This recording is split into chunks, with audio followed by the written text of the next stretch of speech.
Radio Mulando Vata me kauti kenda vata mai San Francisco ki pura sema mai ngai wose yani.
And radio Mulando Vata ni mula ni mata vinaka mai se venga na vano ni sema tiko mai kina na kavi vinaka ni lotu le wendendai ve keto Amerika ka rusanga vul ka runi singa ni vulo tune wa karombo ka tiko vikim do mai nonda wa ka nuni vinaka tiko yani and waka rau kina ndo tali na mo ni madhawa wa ka nuni vinaka tiko yani se venga na vano ni sema tiko mai kina and singa levo vinaka ndendai kavi ni kua duindi tiko na vanua re reinda ndi sema tiko mai kina duindi tali tiko nga una kanda wakawinawina ka tiko ni rawa ni nda mai sema tiko and anonda wata watongo na radio Mulando Vata sema ni wakalawa na itu waki ni mbula ni waki la tiko and kavi vinaka ni kua au sure tiki mni menda na vitoma ni tiko yani na nonde wasi ni ngona vata and kavi ni kua and we programu iso wakarau takitu ka wakatelanga kina na we ulutanga ndo mai wasi tiko yani ka rawa ni ndo wakaitawi talitunga me kina au sure tiki mni ndo wakaitawi mai ngona nonda wata vata.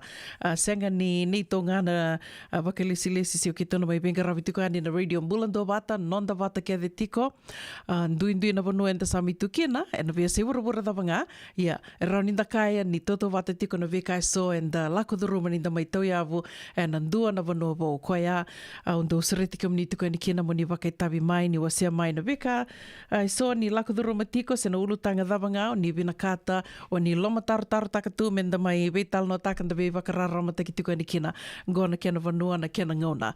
Au sereti kamni tiko, ni nana maki tiko mai, sivina lima, en tini na miniti, na veitala noa ke ngasi ni vuli Paula Ngereti, na Nonda Viti. O ia na kavisaranga ni kua, ka wakatelanga kina na ve mamani ono, me wakani a senga ni rongo na Nonda Programo en kavina noa, dana mai rongo the tuka ni kina na programo wakarotaki mai verato na New Methodist na nongo chisu nongo vanua. O ia na ve mamani ono, ia ngai tu tale na ve ulutanga so and mai dana mai ve wasi tuka ni kina and kavi vina kanikua. Na mani toka ni go, una vuninda kua usiriti kamni, nda ve tomani tuka yani, lutu e tiko ni tavi dava ngai, ngaravi tiko, and singa lewe vinaka ni lotu lewe ndenda ia kavi tiko ni lotu lewe wiketo, dona ngona leka ngo, rongo ti tuko kina nei rongo.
Ia sandina na italanoa ni Sira Somu mai nei mbore o ea mai vesa kiusa mbuli dhoko sa mai sivito kina gona tolu e na tini kadhiwa na miniti da sana rongo da saramandeani ngona i rongo kanda baka wina ka tiu kina virtuna baka lesi mai nei lololo e na nonrito lamasoli karoni nda mai rongo da talitunga kina na i rongo e ndo rongo ditiko e na mbongi. Radio Mbulando Vata sa sivito ngona tolu e na tini kadhiwa na miniti. Ni sambula binaka na turang na marama na dhurubu nongone lewa kike muni rongone. Sai kwengo na nondai rongo e nambongi ni kua. Nandinau imai puno tani rimbindi na tunne mbaki sauti. Waraita kendo na waka tasusu mai na tangi production. Rabaluluku na Mokani Rugby Club.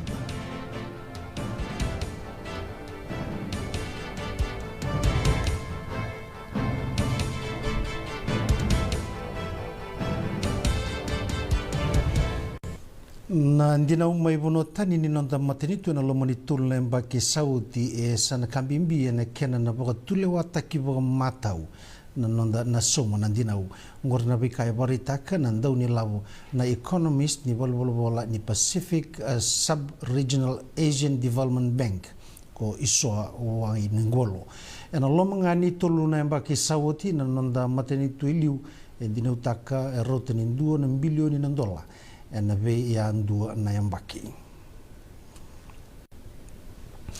Waseti kona nona nanu mana manindia director kabuni lewa ni Fiji Airways o Andre Viljon ni sau papagai tamera sa tekia na nonda kambani e sa kena na saroata ni dhubilewu ni Skytrax World Airline Awards ni ronondolo rusawulu watulu.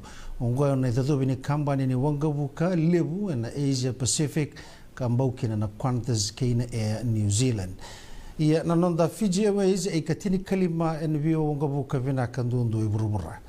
Ka Veljon ni ongo endua na nganga lebu kina ndona kambani ni wangabu ka leilai ena endua ni wasi ni burubura. Ka kouko sarakina na kena pingati gira na wangabu ka lelebu ni nonda Pasifika. E walu na ngoni bule na primary school era dhurkoto e balimbula e na bimbi ni mabua salamuri e na ndona na bua dhalakani mbasi mai lotoka e na singa na noa e sakadi na visa menda turu toko mamalua na nonda tu na pangangati ko na bua dhalakaungo era mabua e bitu sanga bulu ka walu na ngoni buli ke na ndona ngasi era bondo tiko kina na ndona mbasi na ngau na mai tabuki kina na mbasi ungo na ngoni salana a Jonia Prasad Road mai Banaras e lotoka e na singa lebe na noa walu bir na ngone go residuru kotunga e balimbula ka rasangara bikede na kenabo ka rasaba le sui kede tali kibali e sembara tigu ni seba torongi na nriba ni mbasiongo arto na bara itagati na tangi production ndo na italanoa se na baka tasusu ni baka da ni rakibe sau kena sarabitiko na sarabitiko ni singa ni mataka ngoni oti normal liuta kana liu ni lutu eklesia na nonda bonua ko Peter Lloyd Chong na kena tambaki na yale ni baka tasusungo mesarabi karungo dikina na tangi ni leni bonua membala tatigo na baka da ni rakibe sau na ngaunongo na wa tasusungo wa tokechimana wa walangi na tangi production wa tukina na dani wa tasusua ke wa vista ki non da vale sa kama chuko sa mente da kama balakai na vata susungo e na kene na kilevu tondua me kawea ni na domon ro era rasatava tuk na reu ni raki visau ambibi na dere mani weitui wat ke era wakila talangana reure wuni sona matangalim business a ava chungona nanda munwa ko wa me bakata kana kelinuku na langer me nanda widi wai go sona companies are via lita kel sa chung botuni witui ya erna kakedango sa waklecho na kene reure son tamata sa yali sona kandunguli quando rame kene lavo kemba lo kenda da wakainda mai walo lo mataki na ruana matangali kaya da chungo na do andra ki visa wata ke so ko me da kan business ti ko non do no ko sinda yan rabinak na business ngo ra rawi labo kino ira wan rabu rabu tra tamat juga na matani business mo yana wata so so ngono me ko to me nan do moni ni len gono wa mimbi wer so ta buti ko na lengo go me ko me nan do na wata so so ngo me runi rongo da na guru rongo manda nan da lilu ni me wanwa nan da turango ira do don me tango marka marwa ni wanwa na veka na tamata ke na veka mbula mero rongodo non de lilu ni matentu we rongo rasuli tu na io ke na senga ver na business go se rasuli na kan leisin wata ke na we rando weather na walindi ke ko me rede me kuni vada tani na non de yombula me nan dona business do watu ke tu ma bala na EIA se na environment impact assessment ya na kalore tu ni levun tamata rasota na lenga sera wal lenga non rambula na buku ni rona kango na ndaki besa wata kina so na matangalim business usato juga kangan re na wata sungo na endone wali ni ko en domon wer na wer kandara wal lenga tu non rambula na rona wata ngene go meruni rongo na wer ndon mer rongo mera rongo na buru rongo na ndoni politi rongo na lulu wondo na kena tango makina tamata wate kena yombula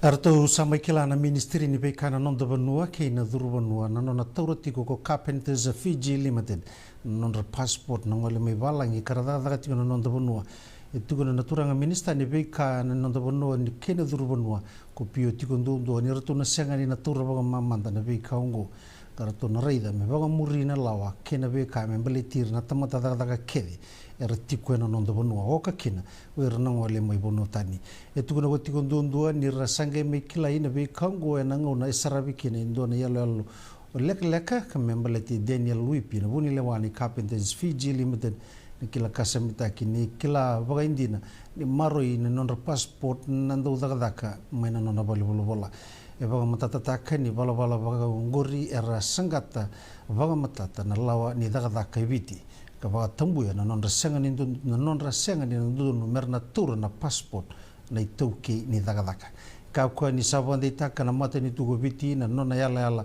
mena vanga ngado taka na laungo ka baga ndita na non tango makina tamata daga ke desara Italia kebaka era leo ni bonongo sisenga. Esa kere tiko na Pacific Recycling Foundation ke na bebono ni daga so kanda ungaraba na kena di kebi na bebanga ngai o ya na kena metasobotu na waiwai na mbarabi ke suba sena foso abakina na kena benu tiko na udi wai menasinu ya na mbenu ni balelai e tuko na tiko ko amites o ko ka toye butaka na Pacific Recycling Foundation na dodonu me baga saba ataki na mbarabi suba mbaleta na waiwai to sobotuki na kakuria ni waiwai na senga walenga ni na walenga na be kambule waitui na walenga telenga na nonrombula na leo ni bunua erandu vanga taka na mbati ni mbarabi suba tukuna ko deo ni rakawai taka na rebu ni nduka nganga ni mbule waitui ke na kai vanga taka maina matasawa e bari taka telenga ni tiku telenga na kawai na buku ni nonra mbiumbenu tiko na wagi tiko na mbae keitu vole katana i tiko ko na sole e kure ko deo ni ngai me kila ina be kango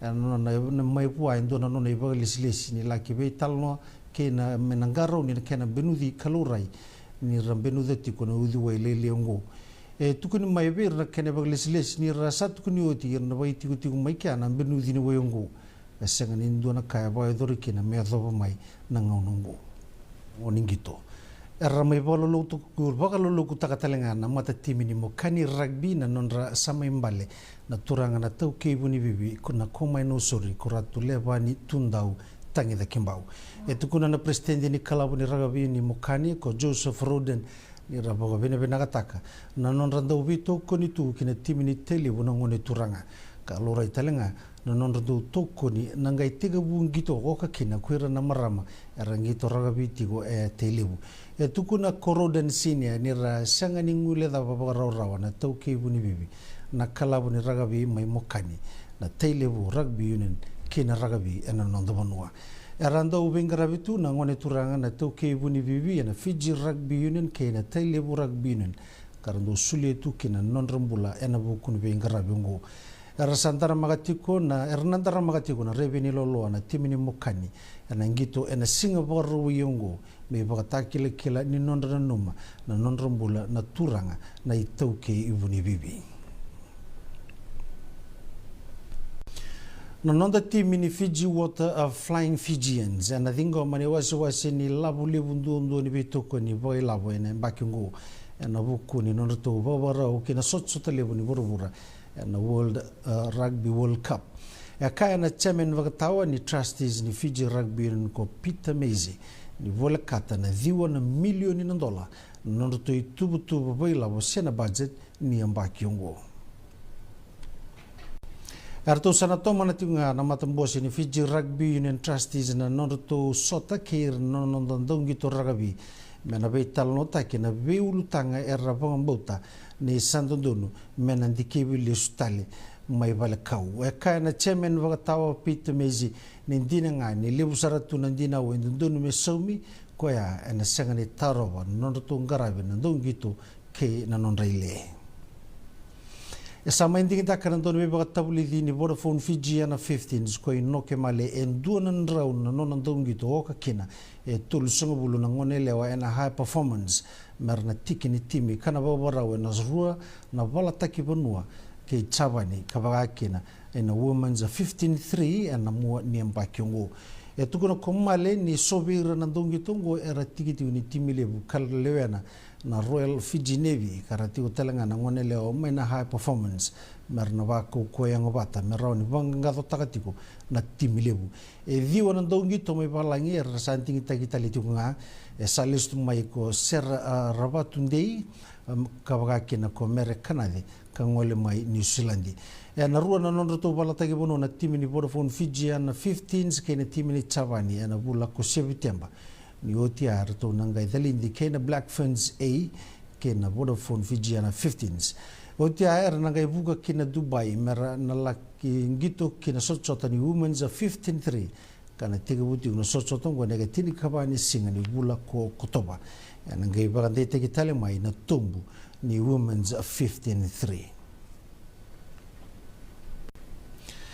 sabana matatu ni songo ni Fezanok mena marotak na singa ni Olympic Day mena borwengo ene krusubulga ba ni tune na rara na Albert Park ka bakakina na Kef compound mainandi mebuka ni ka uni bona no Olympic Day na bakengo na let's move ngo esa inaki ka bongetir na tambongo ni merambula takana mbula ya babala ka maraba itabigira na babalati ni ngonra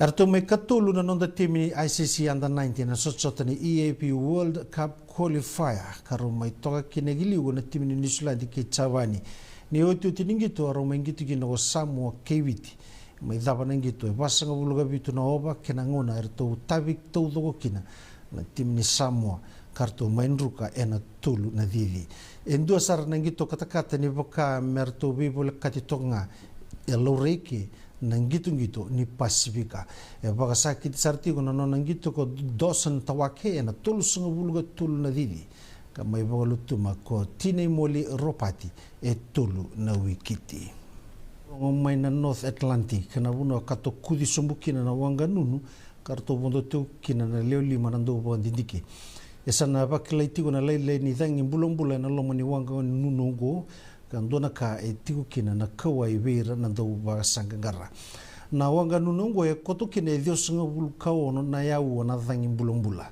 ka klei tigo ni sana rawa ni na lei sar na ngonongo e sanga tigo ngani se matata na ngonongo na rorongo kadingo me na ngono ya e ngole mai kina wanga nunu ya sesengai na tokoro takine nonde rongo na mbongi ni kuwa nandinau mai bono tani e ruimbimbi na tulemba ki sauti e baritaka indona bakatasusua na tangi production era mai boluluku mokani rugby union sai kongore no nonde rongo na mbongi ni kuwa me adoba na ngona kataraba ni bagadingu benaka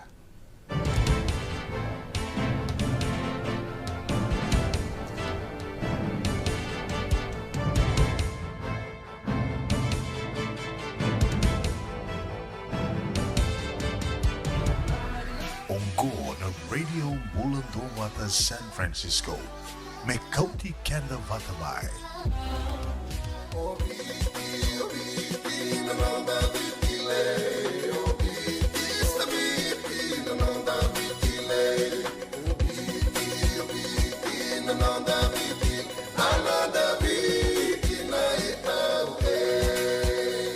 Na nonda viti, ke ngasini buli paulange reki. Rongodi ena 5 na kaloko ena kabini lotu levu, vei mudo e Amerika.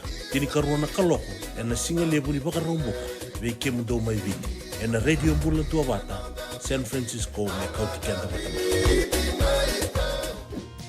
Endona mate kuniti wale wabeke anda mana wasa Pasifika na hepatitis B. E kuneini ndua mana weyatini corona nini winua mana wasa Pasifika Amerike ni tobi reti kuna matengo na hepatitis B. Ongo ili wake na kenaroni wetobi sena tobi kuna matini ngadha se liver cancer. Endende mendo kila kesate bikwentiko. Mebakani sanga soti ni kene bakatakila kila se symptoms. Bakabo kesambimbi na mate.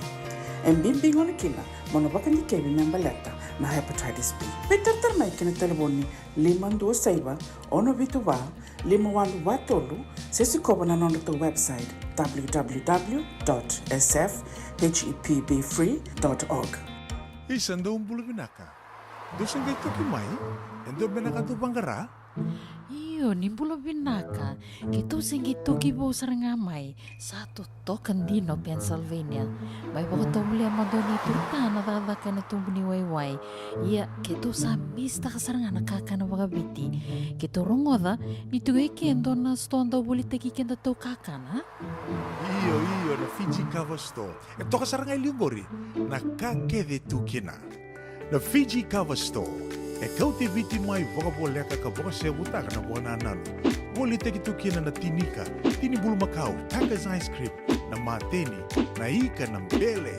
Yado kina chase ningu na ngona, na twisties na bongo kay na bean, kay na bungatali. Sangay lebu saranga na ngona kare ngona binakadina. Ngay ndolo butalanga ango na nondato boutique. E boli teki na isulu kanta kilaita ni kina daga dilinga, karami soli boila loma. Wei kemani mai Pennsylvania, kena beibu no bole kata. Erau talanga ni wakau tanga mai na nomani ota na telefoni se email, kara tau nangai wakau tanga na nomando boli. Yana Fiji Cover Store LLC, 100 South Mount Vernon Avenue, Uniontown, Pennsylvania.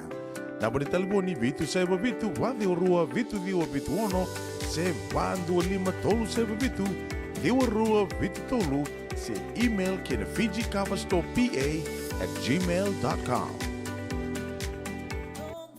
Nungu chisu nungu badua.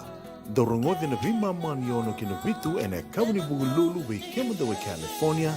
Vima mani rua ene kabi kina tolu ene singalewu ni lotilewu we kemada we viti. E warotaka na New Methodist Christian Fellowship USA.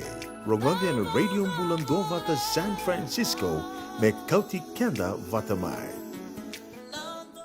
Ina nonda programa ya ando rongo ditiko na Singapuke lulu me bakani asenga ni ndua nonda programa ina noa na ngai rongo ditiko na kavi ni kua. Me mama ni ono na kavi ni kua ni ngai nana makitiko makina na iwasi ni ngauna karto wito koni tukina. Wakarau takatali tukingana New Methodist.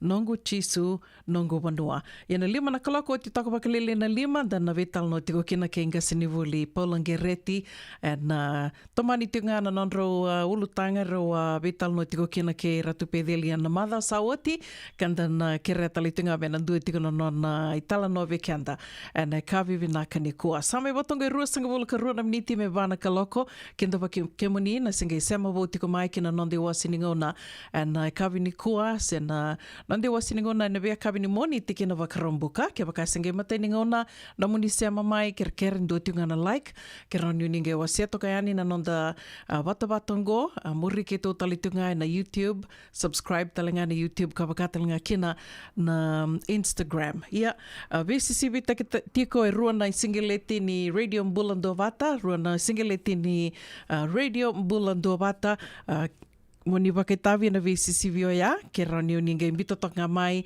na dhava mbeka na nomoni na numa, memba leta na radio mbulando bata. Me baka kirondo baka reta katiko ani ngona nonda bata bata, mai tau ia vuta kitiko ana bibuke ni radio tonga, ka lebu sara na matagali na kani bibuke, endo mai wasi tiko ani na nonda bata bata ngo, endo na kai na rani na bibuke sara baka lebu na nomoni ndo wasi tiko ani, ke roba kila baka lebu na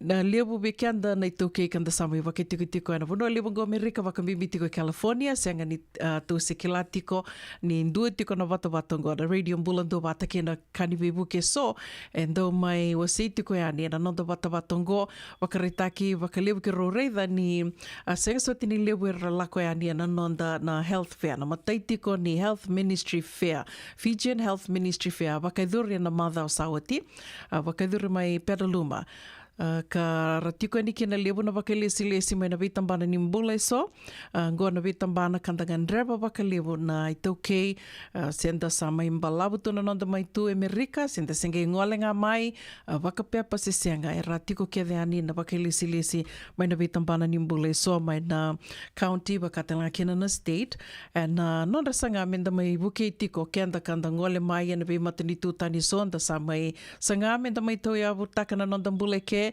se mai waka vinaka takim beka na mbula na nonda mai mbula woli na vanua levu vango Amerika koia ke rondo ke reitiko kina na vingona moni ua se tiko ya ni na nonda watawatongo VCCV te kubutiko ni kua na nonda VCCV solitunga ni ruana singeleti ni radio mbulando wata ruana singeleti ni radio mbulando wata moni wakaitavi kina Ker ngā ningai wala toka mai na nonda tō tanga ni veavango se dhawa sarmanta na nomo ni rai member leta na radio mbulando bata e senga ni wase kina na vanua enda ndui tiko kina se na ndui vanua enda tiko kina se manio ni tiko mai viti Ingilandi se ve kemdo mai na atu kuka na atu Marcella ndondo sema tiko mai kere mai New Zealandi Australia talenga ve kemdo nanda sema tiko mai Wagga New South Wales mai Serne mai Perth, rautalanga nindo wakai tabi mai na VCCV ngo, kerito ngani bola mai, se dhava sarmando ni na nomini rai, member leta na radio mbulando bata,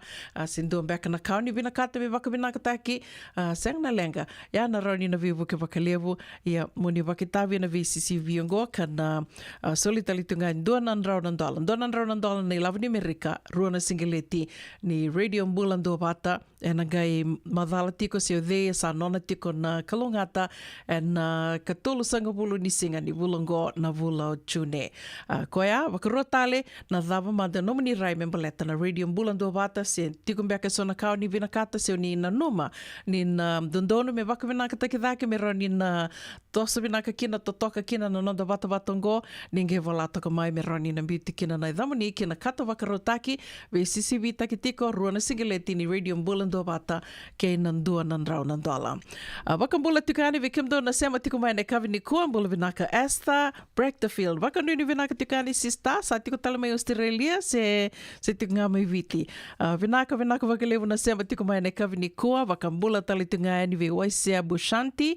Wakararongo sara tiko mai Naui Island Savu, Dombula vinaka mai Savu, wakambula talitunga ni vi Sereana li, mbula vinaka Sister li, mbula vinaka Mels, wakanuni vinaka tikani vi Kimdo mai na City, wakatelanga kina vi Mereani Eli, wakanuni vinaka talitunga ni vi Kimdo mai Vingori mai Santa Rosa, mbula vinaka Kristiana Takayawa, vinaka na sema tiko mai, mbula vinaka Sister, pase Mother Crab, wakanuni vinaka tikani vi ngana vano ni sema tiko mai kina na kavi vinaka ni Lotole Wendendai, wakambula talitunga vi Dan Rauma Kita, ni mbula vinaka Dan, mbula vinaka Chone Ravulo Uluila Kemba, vinaka na sema tiko mai na kavi ni kua, wakambula talitunga ni vi Chochi Suluka, Temi Valentine, mbula vinaka Temi, mbula vinaka Sista, Seni na Isoro, wakanuni vinaka tiko ni vi Kimto, kethe Sara na sema tiko ngori mai Seattle, Washington, ni taka ni Raki vinaka, sema senga ni mbadi miri tuna udha mai Sanangori, wakatelanga kina vi Seni langa Kalimbiu, vinaka wakalevu na sema tiko mai,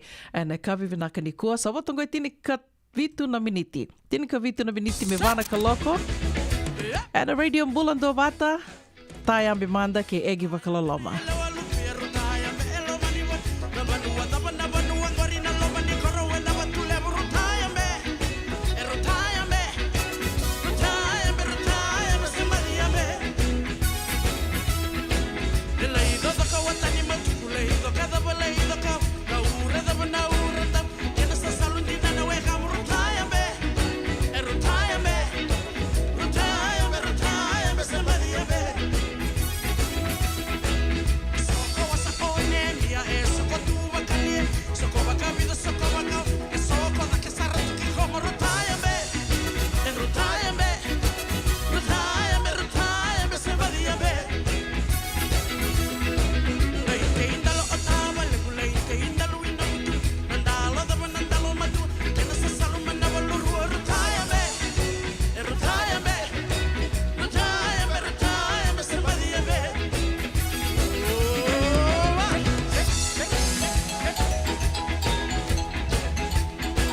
Yavalata, Deonangai Velata, and Radio Bulan Duavata.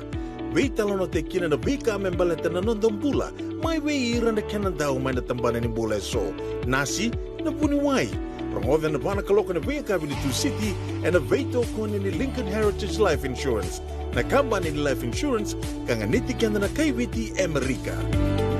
Buke, ene kena semi na nomulibu-libu Senegas, kita urani buku Girita mai na Empower ena ono rua ono saiba dua liwa ono.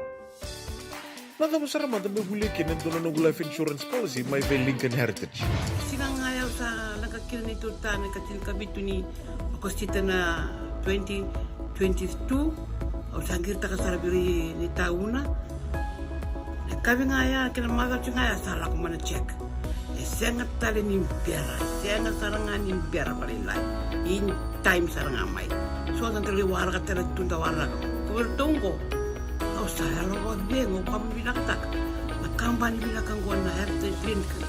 Ni, mau bilang sarangan. Sangat tali itu nak kaya. Waktu tutu nak kena. Bahkan nak kena pepo work itu tak. Kami suami. Nak kira kena timber kena faka. Sering tu bikin dari labul liwaya.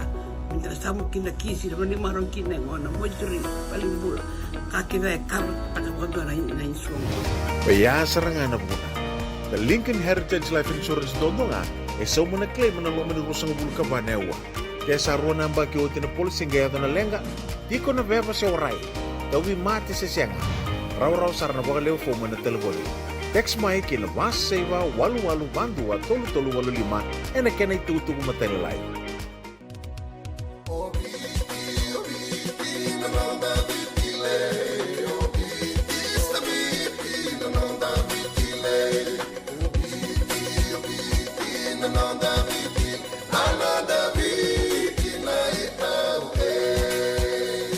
Na nonda biti ke ngasini buli paulange reki rongodi ena lima na kaloko ena kabini lotu lebu ve mundo e Amerika tini karuana kaloko ena singa lebu ni baka romboka ve mundo mai viti ena radio mbula tua wata San Francisco me kauti kenda watama Radio Mbulan Dua Vata me kauti kenda vatamai mai San Francisco ki burubura sema mai ngai wase yani.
Ana radio mbulando vatanda mai rongo da tiko ana I talanoa ke Andy May me wakarto mai sera taka tiko ani weekenda na Black Rose e kawi tiko ni lutu le wendendai na ke rosanga bulka roni singa ni vulo tune sa me botongo e vana miniti me vana kaloko waka nuni vena ka tiko ani mbula vena ka noa kani marau ni ndo mai sota tiko ena nanda vata vatango ana radio mbulando vata waka mbula tali tiko ani wekemdo na sema tiko ngori mai San Jose dona ka kima mi wakila wakalebu I Merika o ke la ni sombeka weekenda sa mai mata weekenda e so e se senga tiko ngani se mata weekenda gona nondandau suli tiko na tipe na bebono ke nganda lako kina o te ngaya wakambimbi tiko na kamada na palikana sena bonondala kina ndali kochi sena bonoeli dakina na nail salon na manicure pedicure na kena nduli dakana borna linga na bebono vaya anda ke latu ni o ti anda sandu suli na nonda tip ia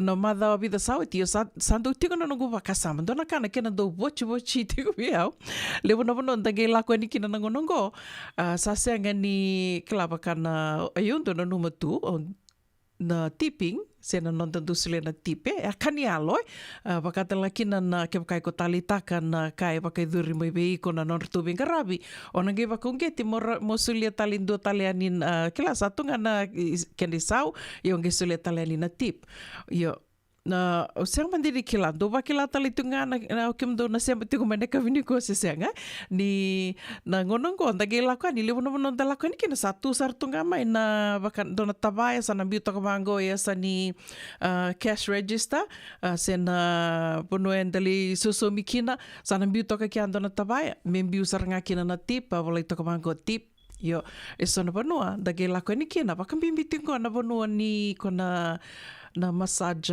pala mendalakani ndale masi sendale amo esa tiko nga na kene sau otia sarangendo tuko na mai senga iko na soma mai tini nan dola se tini kalima nan dola sandu basaranga e bakami sanda do basurara tikitali en tipping yo sandu ndi na kai sa buchi baleta ni ndekela tiko na tipping sena non dusulia na tip e kanialo endondo me kanialo me ke bakai ko bakongiti ngai ko marutaka na non reto bengarabi ona ngai sulia ya onge bakasama takatiko tiko bu manda bakadava na kango na tipping mendala kan dali tip sulia na tip o tina kai dakan da sulia na tip tiko bu manda bakadava do ke lai tiko bu bakadava vikem do na sema tiko mai na kavini koa ke roni do vaketavi mai ya o sange wakawili ke tika na bono I tika bukina na tip sena tipping sena I wakarongo na nondando tip se menta sulia taliani na ilavo ve ira kara vengarabi mai weekenda wakamimiti ka na valnikana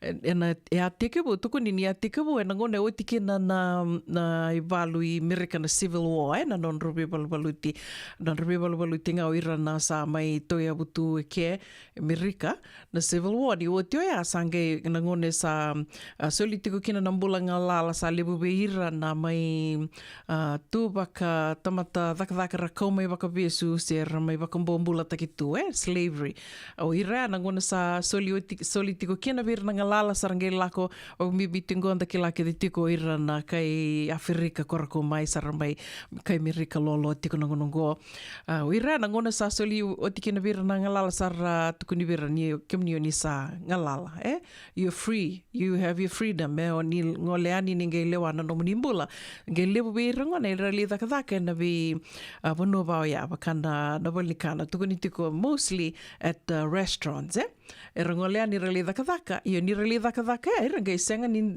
ni ndau sau mi na ken risau ni dhaka na ilabo saranga ken risau tu ya ngai wakatau saranga vera kor na lakuani rali kana wakatau saranga ni ilabo ira sulia kona tip iyo ya saranga na puno e tiko mumekina na tipping ya manda na kau wakawili ka toka ndendo talambeka na kandu kila kemdo na sema tiko meneka vini kua e tiko mumekia e koe asa anda du kila tiki na ndage yadho mai Amerika Siang manda ni kila bikim do na ave Australia, New Zealandi, bikim do na sema tiko mena tukuka, bikim do talanga me Ngilandi e daba wakarau tu nimbulo ya me do na bono enda lako kina sinto na bengarabi, ndale wakila mai and the linga rabikina and the suliana kiana tip se seangai ia nage lako mai Amerika santa ki la tiko e lako nga baka me sa kela sa I tobo ni nondambula ninda lako e nindua baka kamanda ndua li bakilena motokana vele una suliana tip vivo no ke nganta lako kina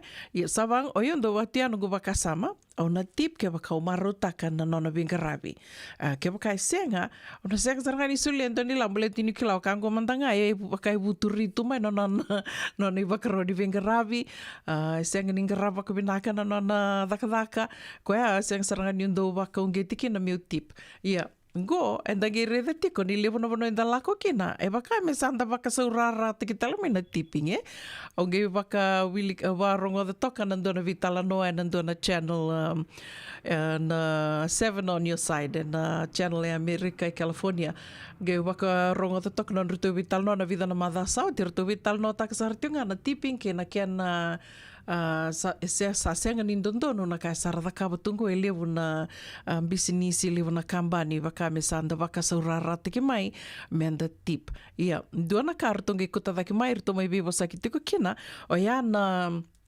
ni ko boli sa ia da mandanga ike baka samtaka sa ia da mandanga ike kan ndondono me anda andra vitiko kina ni ko boli online se ko lako mandanga ko li o lako ndona boli kana gai soli mai na risiti o kenda dando sando matau ni ndala kundali kana ibal ni kana o tinga iko sana mbito toka na no mutipi ndala ntebeli se ka no sulia nga viko ka ngaraviko na waiter se na waitress o lako le mbito liu e sanda sabakame sami matau na iwakarau ya ia artonga ibital no taka tikurtungo ndona kamenda na e andra vitiko kina ni lebo be ira na kamba ningo na bisini singo ira sambito sarangama na non receipt na cash register e sambiu tale tiko ngaki na nomu tip. Ken balbalea ni o iko na numa ni o sulia no mo card mo so mga na kiemu si o so mga na no mo boli kamando boli tiko online ni o so tiko ngai ni na no mo online shopping na kanga iko bolia ke na shipping costs na kena ba ko mebi ko ni ya ke wakai kona senga ni reida vinaka kartobe ba kongeti tiko kina ndona kamenda nando yanrendra bikina ndana reida vinaka na nomu risiti mo reida ni senga ni senga ni soma tiko na tip erto senga ni erto satoranga na tip without your consent o senga ni bakandonu yo kona kena somi na tip erto satoranga sarto ni bakasamtanga sa solinga no mukad sa ko sartunga ya ke baka ikona senga ni andrendra vikina o sa soma tal tunga ya na tip na no musoma na no risiti o tia ikon kai soma tal ve ko ka mai vinga rabitiko ve na waiters and waitress se virando vakele motoka valet parking ke baka iko senga ni ona rida always check your receipt. Yang na kaya bimbir to vital no takatiko menda ready to on the receipt and online shopping is sengan in dondonu mo tip mo so mana tip online shopping. Waka bimbiti kumandango na online shopping. Lebo talanga na vanua ikuli kana kina o ikunga o tudake o le so mana kemo ikuli kutamai na kemo e sengan in dondonu kemo iko so mana mo tip. Yo ke baka iko na sengan ni andrava no mo receipt o sana so matalanga kiana tip. Ya vekem do Vikim do beka tiko do na senga tuni do kawai takam beka na no mundo sa suma tunga na tip, that's okay, yeah. Dona kau avulida rona buininga ne wa mibi ngaravi verau. Gona vida na mbaki sauti. Ro wakawatu toka rona buininga ne go, yeah. Weekend to na sami daka na caregiving to sana kila toka ni sobe ira na baka ilavo sobe ira baka batu toka ndo na kana kena ndau nrenre meratikida mandanga mai ndo na do tali na ilavo mai na koe ka ndo sabi ala titaka ni kila na kemisau ya na baka me ndo tukunito kamusu na idulai we ira eso rabutuni au ni at nrenre merasulia na ilavo ya sangai tu ira karabutuni au era sa Roni kara yalo sabu na ilabo senga tunindo na kavira na na vakarita exartunga ni alonra e dona kaubulida mai vira na buininga ne ko benga ravingo virau na do virau O koe na vewo no tō thako ki tō lako ki na vesinga ke ngā ki tō lako li kana wali kana. Na vesinga ke sengeni ki tō na liwa singa lewa ki tō na liwa kai kawi e wali kana. Ga indona ka uwili da wana bui ningo na vengo na kia me turi na risiti me le somi me sa somi o tina kakana se na voli se venga na wano ki tō lako kina. O koe na lako saranga mai. O ke tondo mandu ataka, e roni tono mandu ataka, e no buini ngone goe senga saranga ni mandu a koe. Koe sana lak saranga mai turi na risiti, ange turi thak to bango, benge vare da va matila lai o koe, na dhava soti e soma. Ke whakamandanga e senga ni soma, e soma o koe na kene kasa, no buini ngone talikandua. Ke whakamandanga e senga ni soma koe na toranga na risiti, me rida koe, na dhava soti e soma. Usangin do tarin ko, why do you have to look at the receipt all the time? Baka son ondo kai ko son ngone ko do vamandu ana buvara do tukono ko una na numa vena kitiko every single cent counts. Iko mbuno mai na ndona sendea me kota lindo me mai toro waka loa no mui lavo Ia songa na kairo ni na waka vure waka sa matu e kenda tō na kawini lotu le wendendai tondo reda nonda tō risiti de sana panua tō e lako tō kina waka loa nonda tō silini ke na tipping e tip e ndondonu me kani alo e senga ni sa anda waka saurara te ki mai koe ai kutatani na e alo vinaka ni nonda ndobi e sulia na ka ni nda talitaka ni nda waka vini vinaka taka na venga rawe e adhamba e vikianda e se dhaka vikianda waka nuni vinaka tiko ani se venga na vanoa ni siama tiko me kina e na kawi vinaka ni lotu le wendendai ka rusanga vula karua ni singa ni vula tune au vea waka mbula tiko ani vikimdo na siama tiko mai na kawi ni kua mbula vinaka ratu i sikeli tambaka udhoro waka nuni vinaka tiko ani vikimdo mai Santa Rosa wakatalanga kina veteri tui manu nei tākanio ni mbula vinaka tiko mbula vinaka tori ka tinai vinaka na siama tiko mai na atukuka e senga kina na tip totoka o wambota mai viti talanga e senga kina na tip ia ni sa wakame sa matau weekend to tonge lako i viti ni tōna maru taka ni ndoi vinga ravi mai tōna sulia na wakano wakunge titunga na alo minda sulia e kani alo se dava torika vinaka na siama tiko mai na kawini kua waka mbula taletingani ve marida kaloni wanga vinaka wakalevu na siama tiko mai na kawi vinaka ni kua Esther Bracterfield still in viti totoka are you tipping everyone vinaka wakalevu na siama tiko mai na kawi vinaka ni lotu levu ndendai wakambula taletingani ve mareda lalanga vesi ni mbula vinaka wakambula tiko wana nona tavale o Mrs. Wanga ni sawe ngandi tiko ngoe Liverpool isa wakanuni vinaka tiko na nomani ngande Mrs. Wanga ni sawe wakanuni vinaka tiko ane nei lako leo si viti wakambula taletingani ve laite pattern vinaka na siama tiko mai Kalgoorlie Western Australia na kawi ni kua wakambula taletingani ve kamdo mai waga Australia mbula vinaka laveti mbali suva mbula torangayanu wakanuni vinaka tiko ane ve kamdo and kawi vinaka ni lotu le wendenda wakambota sa singalebutu ni wakarombo ka beka ve kamdo wakanuni vinaka tukani na nomdo longa new mbula vinaka noa Eleanor Leslie mbula vinaka Antivini wakanuni vinaka tukani ve kamdo mai San Bruno mbula Tom Thank you for tuning in. Wakambula talitinga ve Den Raumakita vinaka wakalevu na siama tiko mai Roseburg, Oregon e kawi ni kua au nuitaka ni nanduna singa tono mai sota. Wakambula talitinga yani ve kelera na sovi, mbula vinaka maramatau, wakanuni vinaka tikani ve kimdo mai San Jose, lesi watualuali, vinaka na siama tiko mai maramanaita, wakanuni vinaka tiko yani, wakatala kina ve senilanga kalimbiu, vinaka na siama tiko mai ne kawi ni kua, waisea bushanti, wakanuni vinaka tiko yani, vinga na mano ni siama tiko mai kina waisea, wakambula talitinga yani ve sikeli na watu, isa, ndombula vinaka mai waile kutu, Susi ma, bula vinaka mai New Zealand, vinaka wakalevu na siama tiko mai na kawi ni kua.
Isandong bulu binaka.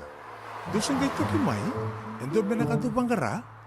Iyo, nimbulo binaka. Kito singi toki bo sarangamay. Satu token dino Pennsylvania. May bako tumuli ang madoni turtana dadaka na tumbuni wayway. Iya, kito sa mista kasaranga nakaka na wagabiti. Kito rongoda, nitugay kendo na stonda bulita kikenda to kakana.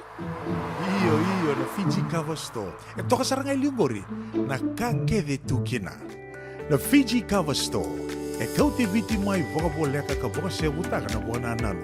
Woli te kitu kina na tinika, tini bulu makau, takas ice cream, na mateni, na ika, na mbele, yado kina chase ninguna ngona, na twisties, na bongo, kay na bean, kay na bungatali. Sangay lebu sarangan ngona, kare ngona binakadina. Kay indolo mo talanga ango na nondo to boutique. e politiki na nei sulu kanta ke laita ni kina daga dilinga karau ni soli boy loloma. Wei kemo ni mai Pennsylvania kina veibu no wale kata. E rau talanga ni wakau tanga mai na nomani ota na telefoni se email karatau nangai wakau tanga na nomando boli. Yana Fiji Cover Store LLC, 100 South Mount Vernon Avenue, Uniontown, Pennsylvania. Nabari telefoni vitu seba vitu wadi orua vitu diwa vitu ono se vandu lima tolu seba vitu diwa rua vitu tolu se email kina fijicoverstorepa@gmail.com. Nungu chisu nungu badua.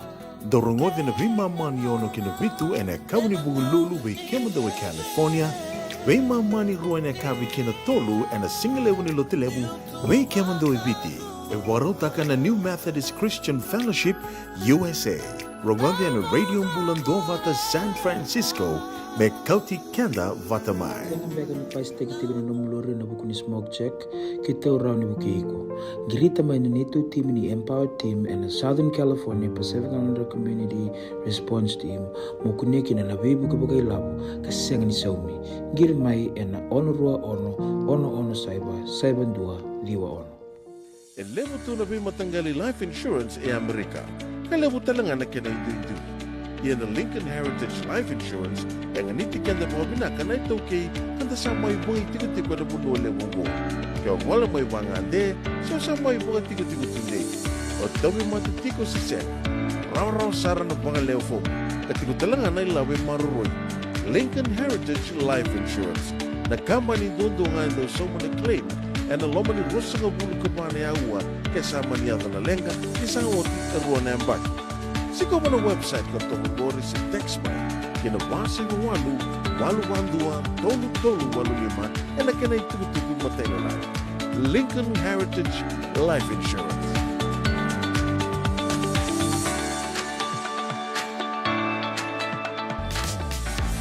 Radio Mbulando vata me kauti kenda vata mai San Francisco ki pura sema mai ngai wase yani.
Ena baby singa Rindo moni wai wale nandina Solia na lingam darusan na bau Miliki na bosani wakamau Domo nilanga sere amarauki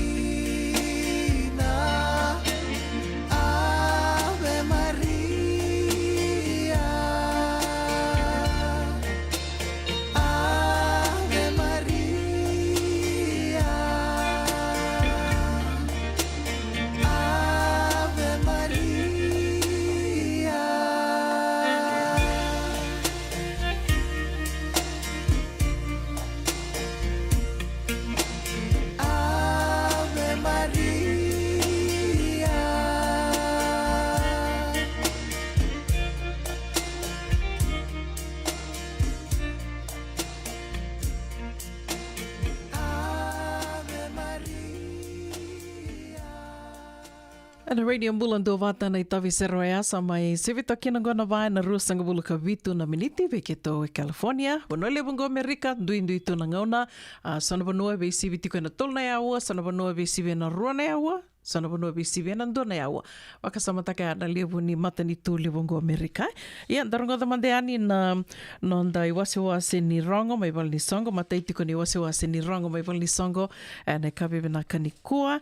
Mataitik nga membaleta na nonra tau sasanga tiko na kanibebuke ke na walimbula levu i suba na CWM Hospital. Era tau mbiuta wata tiko na First United Methodist Church of Santa Rosa. Ngoa na walnilotu mai Montgomery. Rawa ni yoni wako te ani na nomuni kanibebuke wakai lavo se ke wakai tiko e sona iaiao ni via ndondolinga ni kina rao talangani yoni wakai dhoro wakakina. Namba ni taliboni na vitu saiba vitu ruan dua vitu ndua lima vawalu. Waiana vitu saiba vitu ruan dua vitu dua lima vawalu se vitu saiba vitu vitu saiba tolu tolu saiba tolu tolu. E ana namba ni taliboni rua rao ni uni vei tartarani kina ka mera tona ngai waka madala takatiku mai vikimni na ilako lako ni sasangongo se na kena waka matela lai na nomini na via wako te ani nei labo se sombeka na iai tiko ngori ka na tiko talanga kina na QR code na tikindua ngo e na ngai mbitu ke ani na nonda wata na radio mbulandua wata. Tukutuku katarava e nei rongo mai wali songo e nei kawini kua memba leta tiko ngā na soli ni tikina o na Kelo USA. Soli ni tikina o na Kelo USA. Wakaidhuri sartunga na wakaroa iongone ka rusanga bulu kabani singa. Tika wutiko na ndona kaloko e na singa lewu ki na lima na kaloko ne kavi mai na 3600 J Street, Sacramento. 3600 J Street, Sacramento. Na dhawa tingo beka na inaki ni sasanga ngo se na soli ngo. E ana nonrito sasanga tinga me laki waka iaya taki na vale ni wai ke de sara e na korni buli ni wasata na tinika tolu na koro e na tikina o na Kelo. Me waka iaya taki na vale ni wai se na dispensaries e na tinika tolu na koro mai na Kelo. Ni taka ni onina ya dhia ni kina waka leo levu. Ko ngandutu kuna na ngono ngo e sa rau tu ngana wako i lava ke waka nina senga ni adha rau kina na wuku ni ososa waka senga na lenga. Rau ni wako tangana no muni soli, na Zelle, na Cash App, na Venmo, levu tu na ngoni sala ni wako i lava satu e na ngono ngoe. Tukutuku katarawa, na wakaroa i talanga ngo, dua talanga na visureti ngo, dua na visureti na volleyball, Vesureti ni volleyball e na wakaidhuritiko e na wakaroa i sarangangoa ni karusanga vulkavani singa te mai na Rincon Valley Park.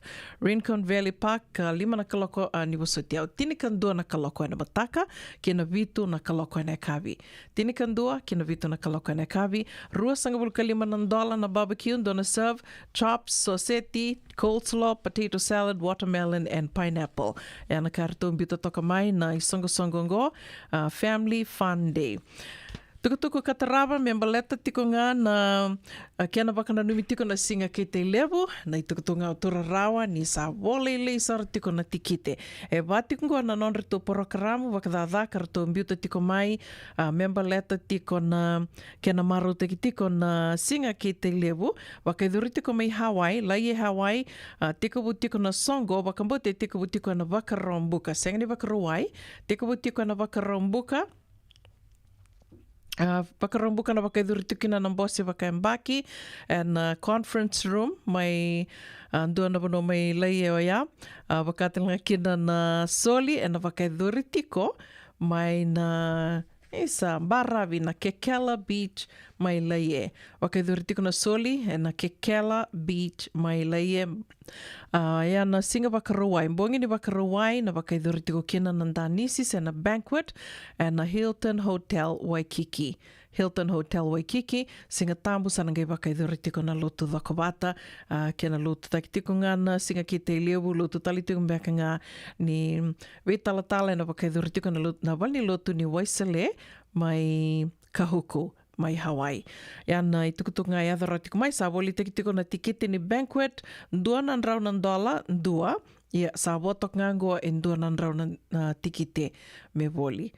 Leo busara era sa wali, sa wasar tongango in $200 ni wasutiao. Sa watongango in $200 na tikite me wali. E an $200 na idhuru ki na Banquet, kana waka idhuru tiko e na hotel rongo lewu na Hilton Hotel mai Waikiki. O ia, vike mnina sembera ni butuki Waikiki, ngono binaka ngomo ni na ngolea ni kina, ndona ngono binaka ni ngandia ngo. Ke waka rao ni ngandia, madhao na madhao tu wako ia, to toka wako timbate ni lewu na kaitu mai Hawaii.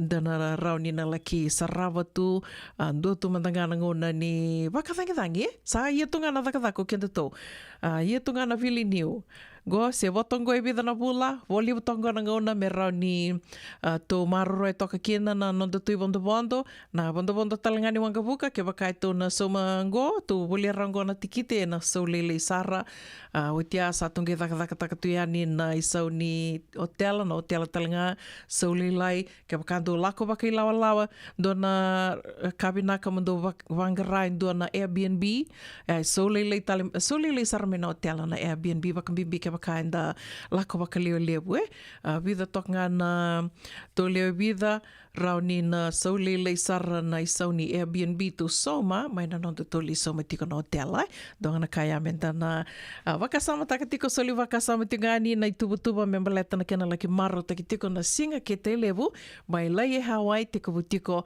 na wakarombuka na i mataini singa ni vula September wakarombuka wakarawai singa tambu Tawanga na nomundo i tuba na nomundo i songo se mani songo dhava ni leo ana tiko ni wakota mai rauni na mai kathi waki wali tiko yani na nomundo i tukutuku ni sasanga se mani sasanga dhawanga ondo sasanga tiko kina ena mbaki ngoro nondo luro sanga vulu katolu rauni na mai kathi waki wali tiko yani ena radio mbulando wata ni wakotanga mai na nongu messenger se na messenger ni radio mbulando wata na wanuanga ni se amatiko me kina ngori se rautalangani ni wakota mai tupe pedeli na novo na messenger se ni wakuta talanga vitali mata kimbau ando talanga ni to wakalisi venga ravitiko na radio mbulando wata sawatonga rosanga vulka ono no miniti me lima na kaloko to wakarongo ser talemanda se vada vatau kelera biu mandera na vekato tortiko ngori ando manda na kena vakadiengo se vakanga teki manda ni vakatangi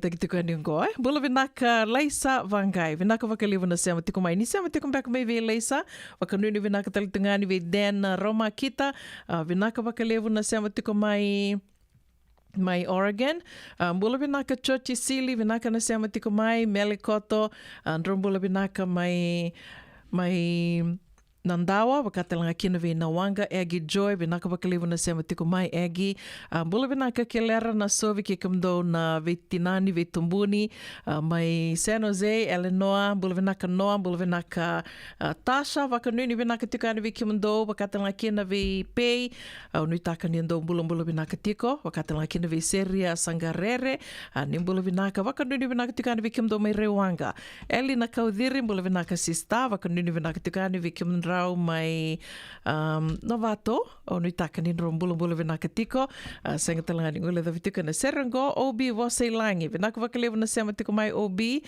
wakanuni vinaka talitangani vi Pauliasi Mbunoa vinaka na sema tiko mai Nekavini Kua mbulu vinaka Lesi Watu Waliwali vinaka wakalevu na sema tiko mai Sikeli na Watu dombulu vinaka mai Waile Kutu mbulu vinaka Suzy Ma mai New Zealandi wakatalanga kina ve Mereani Tukana vinaka wakalevu na sema tiko mai wakambula talitungani vikimdo e na korturanga mai Sacramento, Nunu Lomani. Nimbula vinaka uvia wakambula talitunga vikimdo mai Pennsylvania. Au nitaka ni ando mbula vinaka tiko mai Sanangori, ka nraki vinaka talitunga, wakanduni vinaka tikani vikimdo ke sarna wake lesi ni Fiji Kava mai Pennsylvania. Mbula vinaka mereani eli, wakanduni vinaka talitungani vikimdo, senga talani ngule da vitiko, na Serengo o Losalini by Nimoli. Vinaka wakalevu na siama tiko mai Nandi Losalini, mbula vinaka sista matilita seni kuradiri. Au nitaka ni mbula vinaka tiko ni ndona madha vinaka vikim ni na madha ngo. Wakanuni vinaka tiko yani, Radio Mbula Nduvata, San Francisco, mekoti kianta watamai.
na nonda viti ke ngasini vuli paulange reki rongodi ena lima na kaloko ena kabini lotu levu vei mundo e Amerika tini karuana kaloko ena singa levu ni baka romboka vei mundo mai viti ena radio mbula tua vata San Francisco me kauti kenda vatama Toki nungu tātiku na hepatitis B.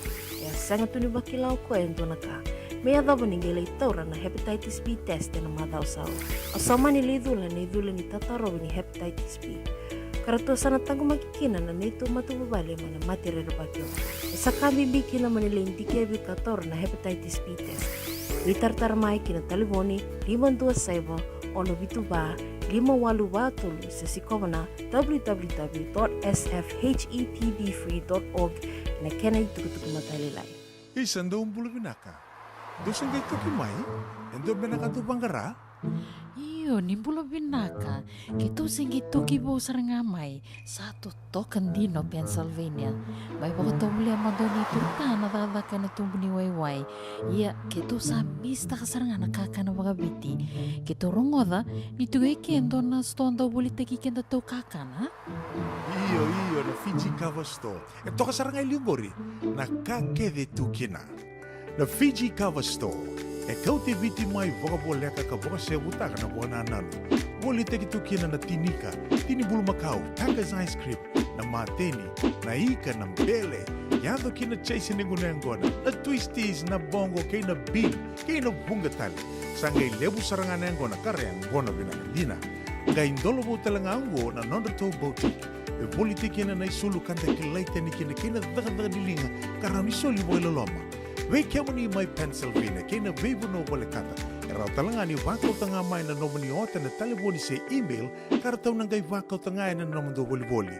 Yana Fiji Cover Store LLC, 100 South Mount Vernon Avenue, Uniontown, Pennsylvania. Nabani taliboni vitu saiba vitu, wadi orua vitu diwa vitu ono, se vandu lima tolu saiba vitu, diwa rua vitu tolu, se email kena Fiji Cover Store PA@gmail.com. Nungu chisu nungu banua. Dorongode na vima mani ono kina vitu ene kawani bugululu we kemada we California. Vima mani rua ene kawi kina tolu ene singalewu ni lotilewu we kemando we viti. E warotaka na New Methodist Christian Fellowship USA. Rongode ene radio mbulando vata San Francisco me kauti kenda vata mai. Radio Mbulando Vata, me kauti kenda vata mai. Mai San Francisco ki pura. Sema mai ngai wase yani.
Sikovia na kei wali me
Kene tofi se roe ame verton na munre ni dhangi ke ngusu I luva and a radio mbulando vata sa mai vote kinangoe ono na miniti me 5 na kaloko au sereti ke mni 7 na tini na miniti ke rona mai ve talano tiko ni kina ke ngasi ni vuli paulangi reti ana nondi wasi ni ngona andorongo di tiko ni viakavini lotu levu na nonda viti levu sarna ka rondo mai ve talano tiko ni kina o tupe ke ngasi ni vuli paulangi reti na viakavini lotu levu do dona kana nungu do talita kana wakarongoda na non rondo vital no e ni kua ke rona me vital no tiko ni kina ko sureti ke muni ni nana makitik mai ke bakatala ngai tiko na taro ni vetaranga ve ngasini vuli polangi reti ngona ngona muni na vola mai kina ni vola mai na no muni taro ndo mbaka na kao ni vekila membaleta tiko na nonda viti na vosa nungu do wakamure tiko mandangana non ro vital no sange mikila rau tiki no sange mitura rau tiki na ni mai kandavu mandanga wakasama tamana ngo vikito mai kandavu e tolu sangavulu na vosa mai kandavu walengaya onge do wakasamtani kito mai ono kito vosa tu e baka me senga sotini levu na vosa va kandavu ke tō wakaingataka. E levu ngā na vosa ka o ke latu ni do tukuni tu na vosa wakambau ke tō wakaingataka.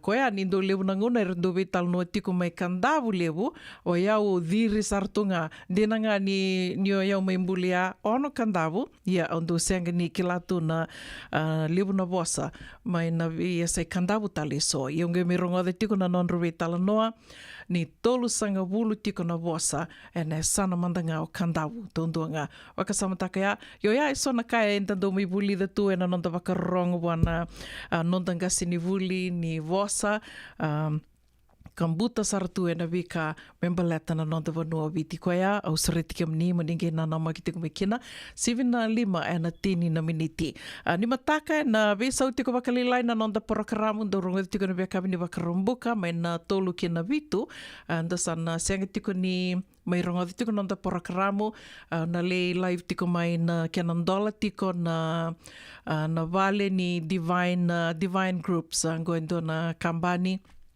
do tiko na ngoni tokei ka sa mai wakairongo saratiko e na nona wakandurin bisinisi mai wakandurin bisinisi ka sa toso saratiko na nona bisinisi senga walengani wakairongo weekend tu I California I oroni kai wakairongo I buruburu to doko weekend manda ni tokei na vea sei buruburu e da tokina wakatanga kina mai viti tiko boliongo na turanga na Prime Minister e na nona vea sureti na toranga ngo ka sa mai didi tiko na nona bisinisi na I taukei ni Divine Groups of Business poas koroitamana e nandola tiko na ndua tali na non rito vali rito ngai bolia vau tiko bakatalanga kina non rito vali vola vau e ngai ndola tali tunga ni mataka io ia na lei live tiko mai kina na radio mbulando vata ka ndana senga ni mai veirongo di ndoma tiko kina senda veirai tiko e na bebaka na porokaramu e na vea kavi ni wakarombuka nige na noma ki talitunga mi kino ia au vea wakana numi talitunga iani na nonda VCCB Rua tiko na singeleti ni Radio Bulandua Vata, kei nandua nandrau nandola ni Merika, se mania se urubura dawanga o ni tiko kina, au ni se ama tiko me kina, e rao ni na nomuni, ke wakai nandonu I kiom ni na mandingi, ana I ka tolu sanga bulu ni singa ni Bulangoa na Bulo Tune, ngo ngana kangan rebi mo ni na dhakaba, me rao ni na dhuru tiko kina na idhamuni, biu tiko kina na idhamuni, kina kato wakarotaki ngo, ni volanga mai, ngan reba nga mo ni volanga mai se dhawa saramanda na nomuni rai, membaleta, na nonda Vata ngona Radio Bulandua Vata. Anything. Ke mani ndonga na vosa se rua se tolu, se ndona ia tu vosa, ni vola mai se dhava saramanda na nomini rai, member leta na Radio Bulandua Vata, ka se tiko mbeka I sona kau, ni ngandreba, me na waka vinakataki, me rani na bukiana ki na waka vinakataki na Vengaravi, na Vata ngona Radio Bulandua Vata, se tiko mbeka na ulu tango, ni na vinakata me ndo me vital no taki tiko yani na Radio Bulandua Vata. Se mani dhavanga, ni vola mai, na miu tiko kina na idhamuni, kina kato wakarotaki, me baleta tiko na nonda VCCV, wakawula, e rua na singeleti, ni Radio Bulandua Vata, ke nandua nandrau nandola na ilavu ni Merika, na wako yani a seburubura dhavanga, o ni tiko kina. Wakambula tiko yani ve losalini baini moli. Vinaka bakalevu lo na vitamani tiko maini, sama tiko mbeka I vingori. Au Wakambula tali tinga yani ve kimdo na ngoandu berto na nungu favorite marama tau, kise kamba, mersaini, halofaki, ponichia, sini bola vinaka lo salini, vinaka vakalevu, sanambitika na dhamunike na kato wakarotaki, ndo bola vinaka mai Santa Rosa, wakatelanga kina ve isa mai nandi wakanuni vinaka tiani kimdo mai nandi wadhapatunan raki mai asa wakara wakambula talitingani ve Ashwin Ram. Thank you for tuning in, Ashwin. Please share our page and you're welcome to join us every afternoon, Monday to Friday 3 to 7.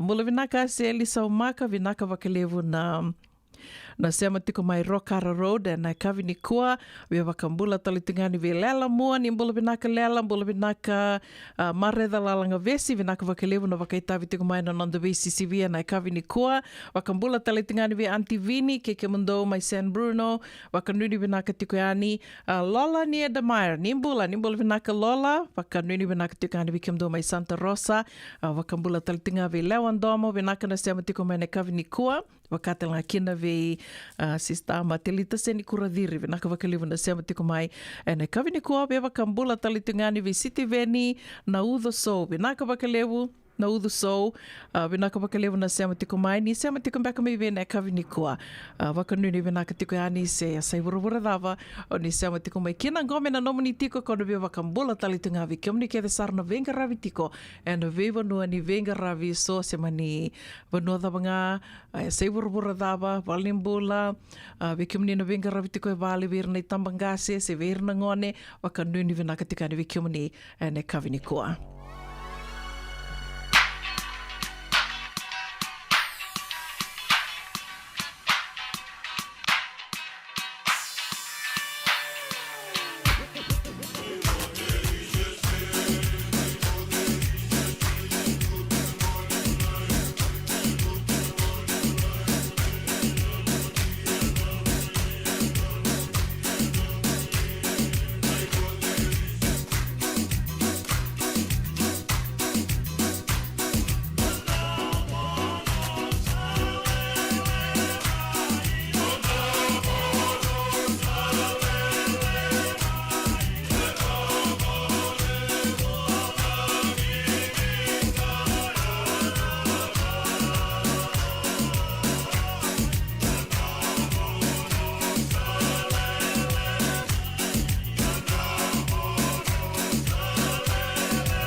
Ia mai vera tona waikola ke tabua ia ona beba kambula tiko na sere katarawongo mai vera tona via ni tembara asa Elisa Umaka vinaka na sema tiko mai waka mimi tiko ve Abigail wasingeli uroro tiongo nimbula bola vinaka marama na ita Elis ngalo wakatela kina ve inaka tamai soata tombola vinaka mai serne bola vinaka na buku ni sasa maki waka iduri tiko ngori mai Nandi waka nuni vinaka tiko yani viki mundoe na kavini koa.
Ia radio mbula vata na italanoa ni liliwa ya mai vertona via ni tembara. Da sana vakambula saramandangovo ana nondangasi ni vuli polange reti ni mbula vinaka toranga gas ni vuli.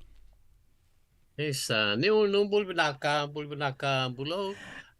Mutu bulbinaka na varong na vea say Santo Barsico ke na matentura rampo Amerika ke buru-buru todo ko. Buru-buru todo ko.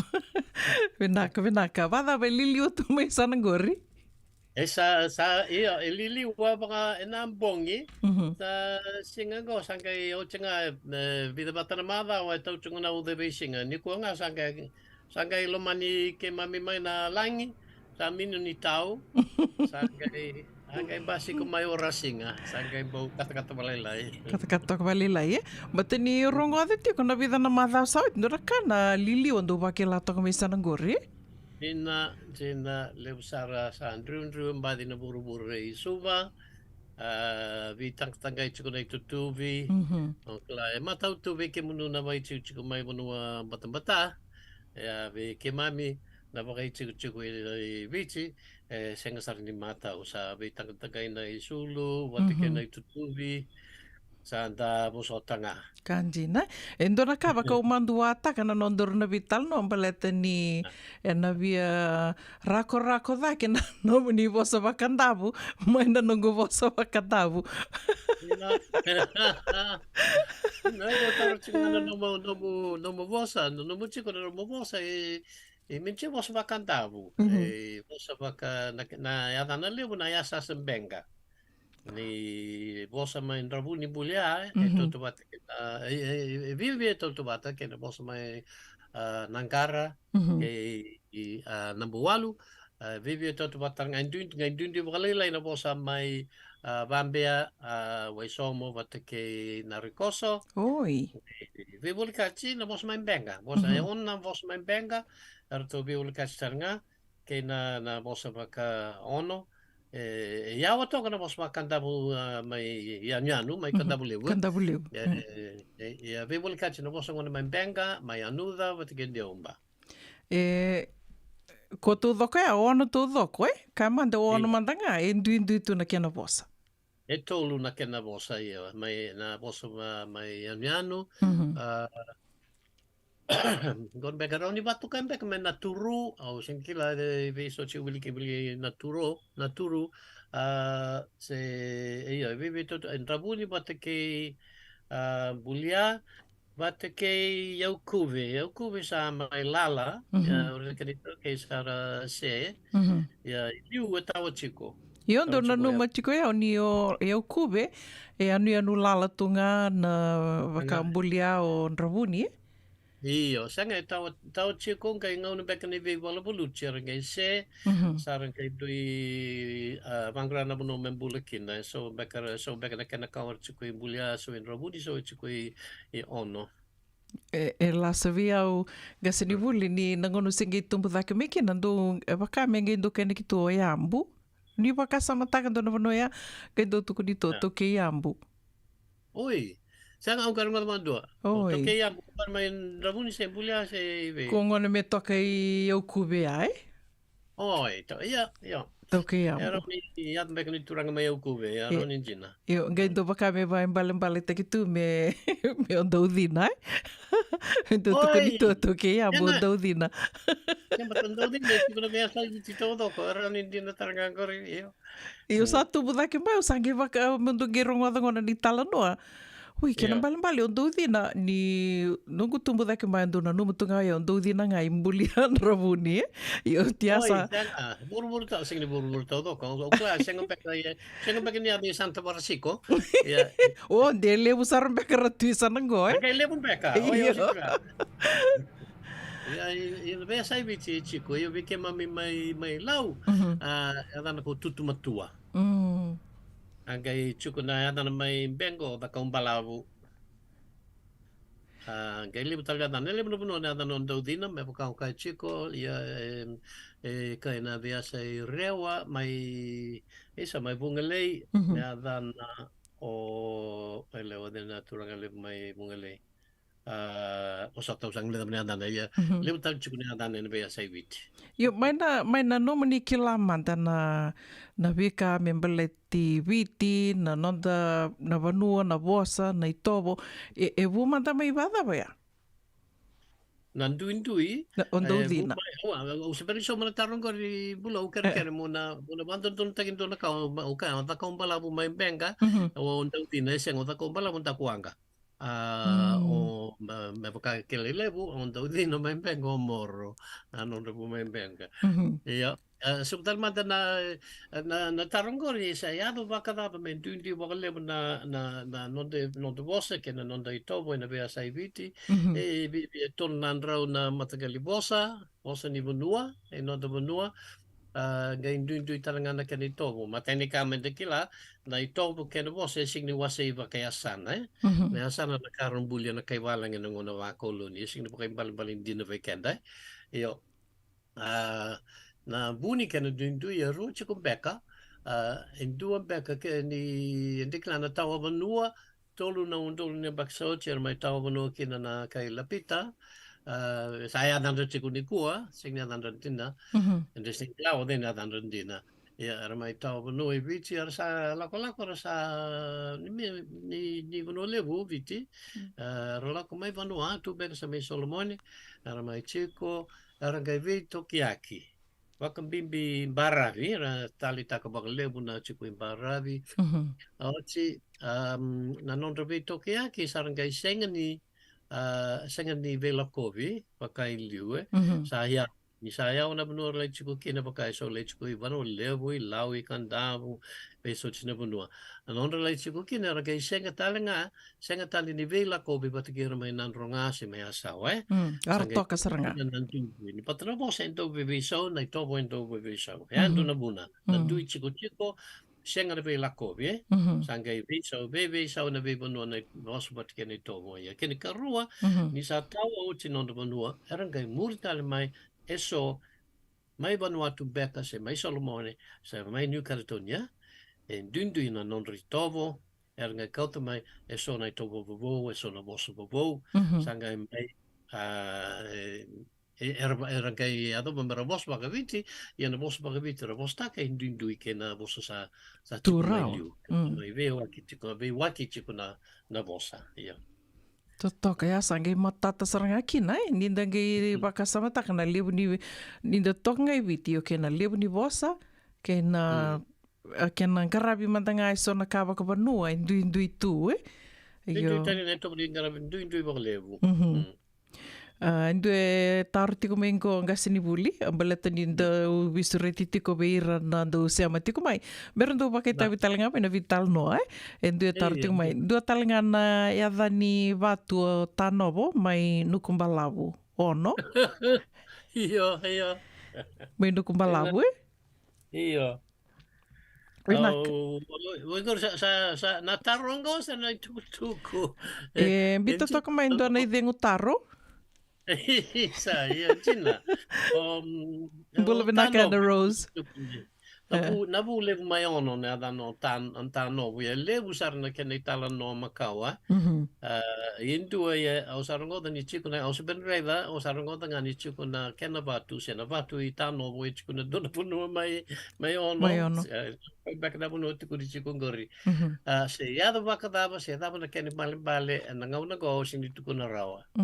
Ya levu na kaya baka numikina o tanovo baka tuku ni chiku ni o koya na vuni wai keve ndron chiku mai ono uno tanovo e kene karu e kele levu na italo no ni nona vei wala bata kena vu mai na buki levu o tautau malau kele levu chiku na italo no ngori ano rovinga titaka na uli ni vunua dere Kung talo chiku bakla o tuku ni bakla leka sangkai ro lakui na buki levu o tanovo kay lay taya na ulu na bukilevu ko en vakamender rambakina otsinga en rota ka may vida na isu ngele ngele ko kay ka ger chukuna bibuno la ko chukumai ko mu mai kina lebuni anu lalai may na bamba deba kay kandavu otsinga ngai adu matal may ono sangay an rombula mai Leva tuna kani tukuni. Dona rongo o tano.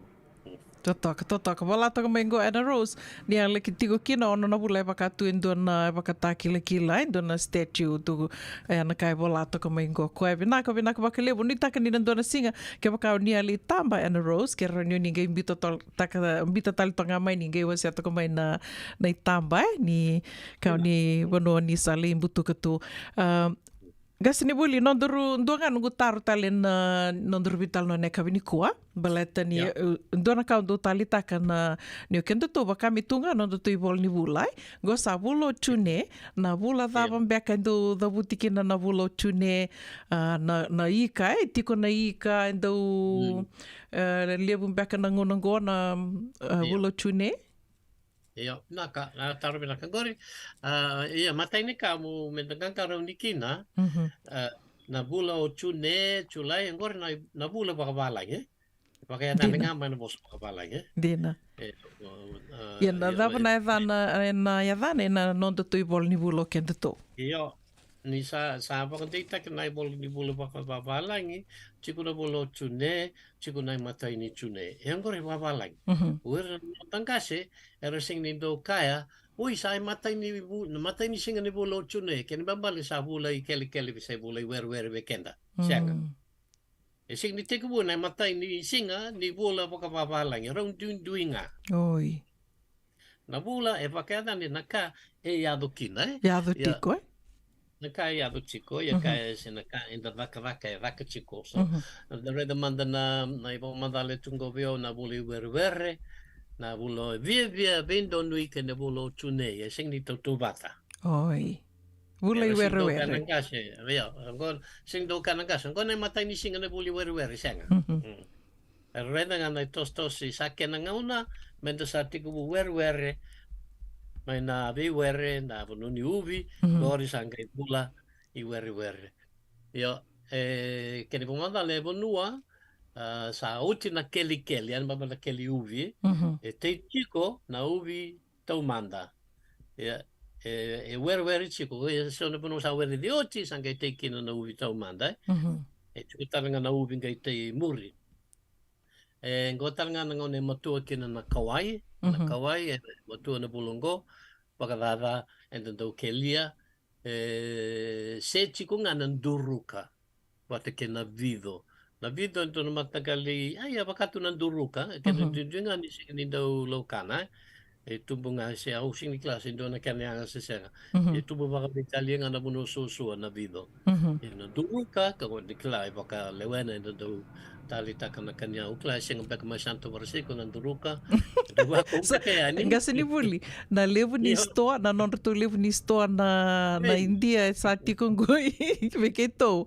na ka kede sa tungo na nduruka na boiado na ivi na lumi na mbele sa tu kede go na store na moda na tumbua na moda talenga sa tungo benaka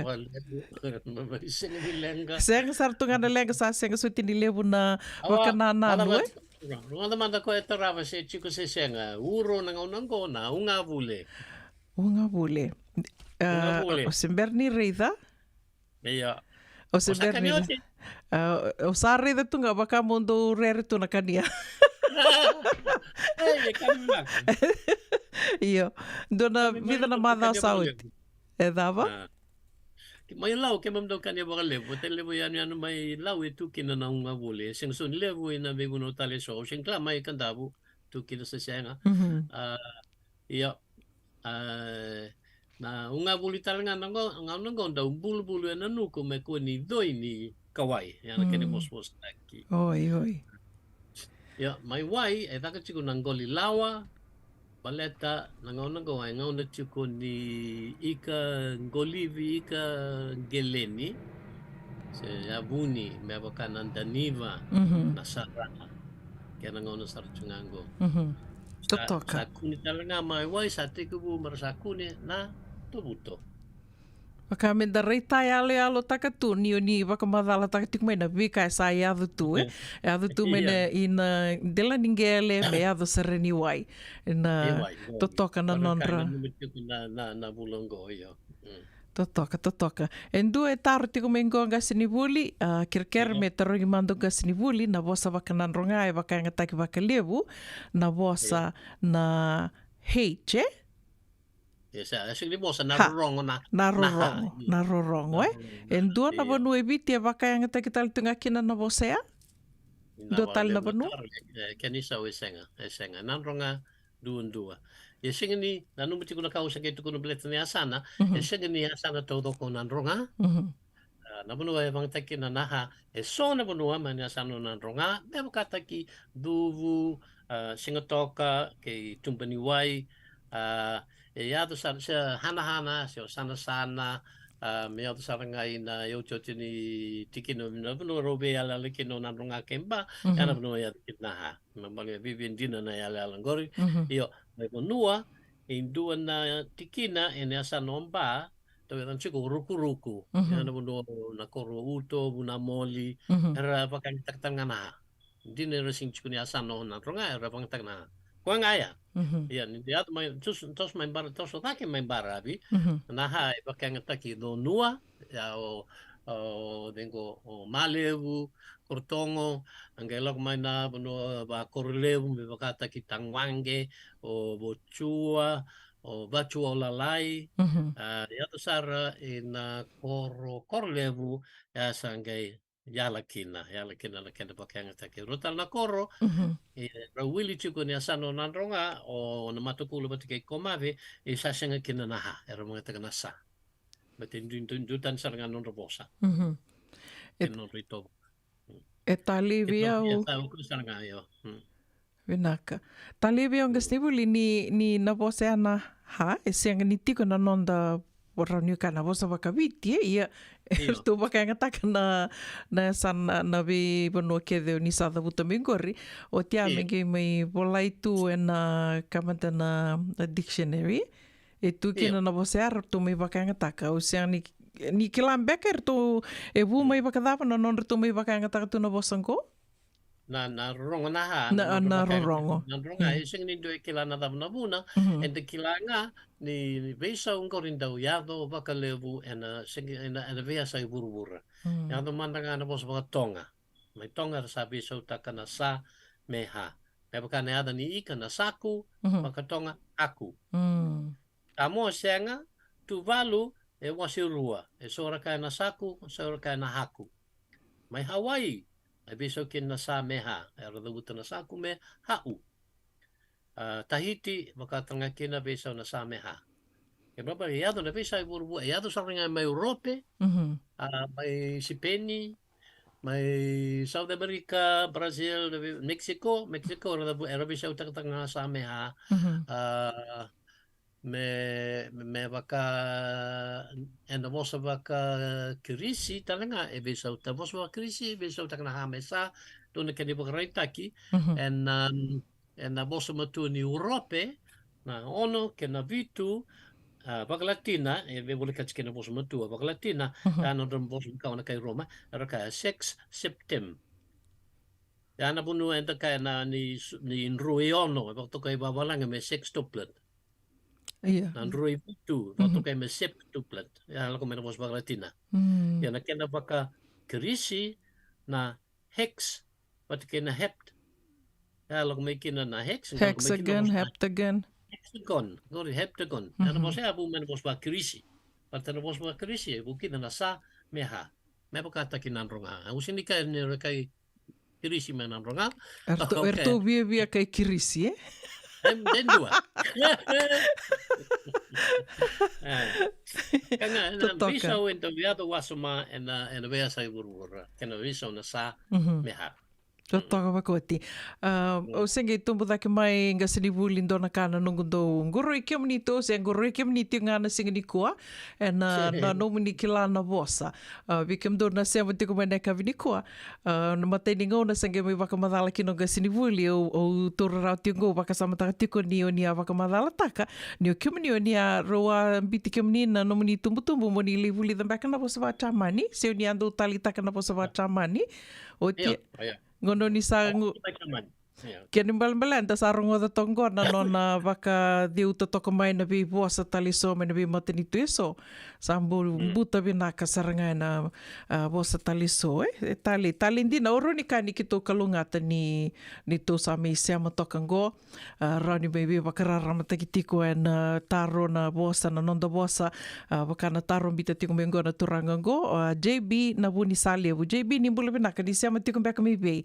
Vina ka waka lewu na seama tiko mai na kawini kua, gasi ni wuli na nomro ulutanga ndro wala tiku mingo koe gasi ni wuli waka ngataki mai Amerika na hambaleta mai nandronga era kai Amerika. Waba, na daungo. Nomandro a vital no tiko ki tupendro a vital no takatiko e vida na ka ni wala toka mai ai. En dua ngana ka sindo na vosa. Na vosa i viti tau doko, tau watana keni bali na vea sa i viti.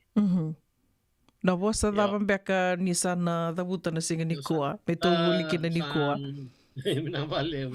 Koe sa wakumanda taki oti, na vosa na dangi, na kau, deva, singa, vanua, vula, wuruwura, ua, ke na wai, ando no ke ni wase, na vosa me baleta na wuruwura. Dua tali na wase, na yada ni ika, na bakewa, na vai, na walu, na yatu, sa oti boli, na soni ada ni manu, me baka na bembe, na ngani batu, na kandi, toto bata na vea sa iwiti. Ndun ba nga na kendri dabute, na kandi soni buno raka kanji, me baka me kemado kanji. Soni buno raka ya andi, se anji, mai tubu ki raka kanji. Na kanji. Ndun nga na kendri dabute, ya bosa e toto bata nga. Soni ada ni kau, me waka na mbua, da kua, da manu, na dilo, na iwi, kavika, na kumala, na dautei, na niu, matike na vesi, ya, vea sa iwiti toto wata. O ti mata o sau timpeke ke runga i reda iso na tiki ni ango, me waka na mata, na mi, musota, mambimbi, wakandawu, na ulu, na ndrau ni ulu nda, senga ni ulu go, na ngapa koboka na ulu go, na ndrau ni ulu, e toto vea sa iviti, wata ke nandra, en rondro chuko i angonda, toto vata. Gai sona bosa ni vewe kani me baka na tama, na tamanda, toto vata ne vea sa iviti, so ngando ngato taka me ama, e toto vata, baka ngakin na tumbu, na tumbundai, umbunda, keni bali ngai dua ngasi via una ro na tamba ndundu ye sono bono bali tumbungu erto kede na tamba ya so tale no keni bali tamai tamangunga tumbungu I ngasi ni buli o tako samande ndona vosa ni waka ngatake ana ngato. O sandoronga tu ko sa ngato saranga va no lewu se dava. Ngato ken babale o do buta adani chuku baka dauni vosa na koso se na devu na itangi. So rongo da kapka o devu na tempringusu ya na pa. Tempringusu mu dola baka sauri. O do buta na pa. Ke porque devu na buso ni na ya memu pa. E na lomani ngusumu se na kumbuna memu ya na ge mai ke na ka. Yo joti na ngato. Yo songota ike na tilo se na tangi ge lobe baka sauri na rongo me kina na Yang ona e adan chuku na ngato.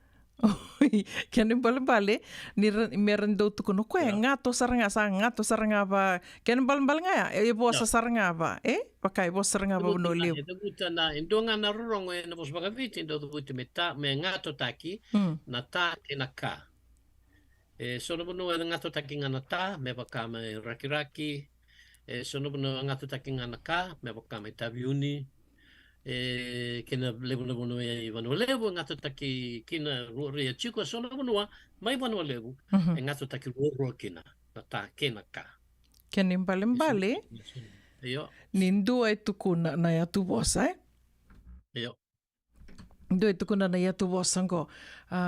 O koe e sa ngato saranga wawanua lewu. Nei atu wasa. Ia, en dua talana ke ni tukutuku ninga. O koe e wasa saranga wakawanua lewu. Intina, Ni wakaanga taki na wase ana ngato, oi? Ia, e senga ni tautou watavinaka, ma te kewaka o wosa wakawanua lewu, ke ni mamali wakaanga taka sona wasa indui, me wakaanga wasa tukuna senga o tukuna manga se maka. Senga o tukuna na labatan bekan dua, na vivi o tukuna na khanda, se khata, se anda, Ia ngori na vosa, ia ke kai ngato ken babale na i davu tini vosa. Una no sa kina no mutiko ngori na indona serie tali te ke bokole mbek ne ambaki ruam bek sa out se vida. Na serie tangi maudia. Ia. Ia, tangi maudia. Aundau tali ta. Ia, ando ania. Ia ngori, na serie ngori e ngato taki, era sindi vosa. Ba taviuni, era ngato nga. Na vosa e vosa nga baka vitira aramba. Me voka na tali taka, te buta chiko nanganga ni se tali taa. Aunda tali taa. E ke vosa ndina ba taviuni era kaya aunda tali ta ina. Oi. Kon mabale seria e le na seria da numu chiko ni vosa ba taviuni se vosa ba da controve e senga e vosa baka vitira aramba nga ngato taki. Ngai ngato taki. Oi. Kena balbali senga ni rawa ni tō kaya. O koe ngato wakandawu. O se ais matia, senga matini ngato mai senga ni ndondono. Ia, se matini ndorongo adau sange dolo mataru takatu. Na dawa na imbale ni ngato, Ia ko vina ka vale una na mani ve waka matate ki mai ve varara mati mai ni kua. O wambota virtona se mati ko mai na sigli ni korto sana kila vina sortinga na imbale ni ngato. Vina ka wakalevu tomani tale manda na nonda vuli na ka vini kua. Oia, na dovuli io na tikini ango bat be wakani. O tia, Kongo semberni wakamadal takin beka, na vose so mbeleta na kambuli, na kain do bulia na ya, da vose dua namba. Namba do virimba se virimba ikina na koro se na nonda itete, nonda lomani bai se lomani ba. Ya, e toto David Stodok. Tuinga na keni da buti. Mai na vosa bakan rakini wai mai manawalevu ero da uta me pa senga ni ba. Ia, ni tukuna tiko ngasini wuli e toto wata kede i viti tau dhoko, ni tukuna tiko vaya. Io, tia ningi da buta tal tiko mai ni e rau ni na ndui toka na kena i dabu buti na sana vanua. Na dava meka na kene mbale ani ni tukuna toto wata kede ngai na vivo no kede. Ia, kene mbale meka ni sona vosa e senga ni toto wata na vivo no kede. Intina, ia. E ndui ngana kene dabu buti na e veisau ngana na vanua e veisau bate on rakini wai e veisau kede kina na mba me pa. Ia, ni topu ni non rovosa. Me waka mai wai levu, ara kaya baiandra. Ana no robos ni pakai andra, Bayandra. Yo, main rakini wai era kaya paatra. Paatra. Namba keve era vesa utaka me pa, nandra keve era vesa utaka me tra. Kore non rei tomo ni mosa, main rakini wai ya wili kina na koro na bale. Ni na murichu ko ngon sala I sabu la kem I lambasa. Ana I tomo ngani vosa me visa utake so na rong. Ana bale bale ka utukun singo bata namba. Dindui akene da bata butina so no puno. So be era na bosa ngo e senga talngani ndu na dindui mantangani da bata buti. E baka na vuli. Vuli. Na sa vuli nga na biasa I. Toto vata kede saranga. Na vura sa vura kede loma langi todo. Oi. Vinaka. Yo. Takuni toso. Vinaka valevu da mai vuli sarvaka levu e na wana nonda gasini vuli polangereti e na kavi vinaka ni lutu levu indendai. Ia wakatau kia mani gasini vuli rau ni sa ni wasia mai na nonda I tukuni se o ni vida tal na vosa I tukungori menda na vuli da tal na kavi ni kua. Okay, naka ia mai uvakutia matana kampuli ang usavola ile butali chiko, yo ko usavola raongo na lolo. Na lolo ile tuna balbali lolo, ya na lolo na kampuli ken balbali ni na kaida urawa ni da karinyu Ngai lomaka. Ana lolo. Iyo, ana lolo mbeka nda kilatu dhoko, Lolo ni kila tau doko. I totu wata ni adana biasa i viti. Sanga tara ni do ni adana. Ka ene waka me data kai chuku subu. Ngunu roro dava waka lolo. Iyo waka lolo. Ngori na lolo ngori totu wata. Na roro nga hindu i lebu tu ni adana. Na limbu. Na buso. Paki a wiki mami mai lawi dake. Na vete. Na vete. Asa sumuala. Iyo. Na wadi. Mai virto mai taviuni. Awadi, iyo. Lebu tu na dana. Sono bina ora kaya na isa na sasau. Iyo, sasau. Sono bina mai wani buka vasota sasani. Sasani. Orto talaga na limbu, Limbu, donu, na sovu. Na sovu, na roro? Iyo, sovu roro, wendina. Oi. Unu sovu, yang unu roro. Unu sovu. Wata ke da sono puno kaya kame yasa sa baka yasa wamba era ka ronin doko ya ke baba ni ronin dalo me baka ni ronin dalo nga ronin dalo leu tu na dana en kana be sai vite ya na lolo donga nada ondo na numa ti konga sinivuli na wadi na wadi ondo na numa na wadi na kena isanga na roro. Oh, isang. O ngari sa usangi kilaniko ni ya saranga na roro Ya kena balik ka kamera kamandara palusami na palusami se me vaka lolo nga na roro e na dava mbeka virtu na dava na edhanea.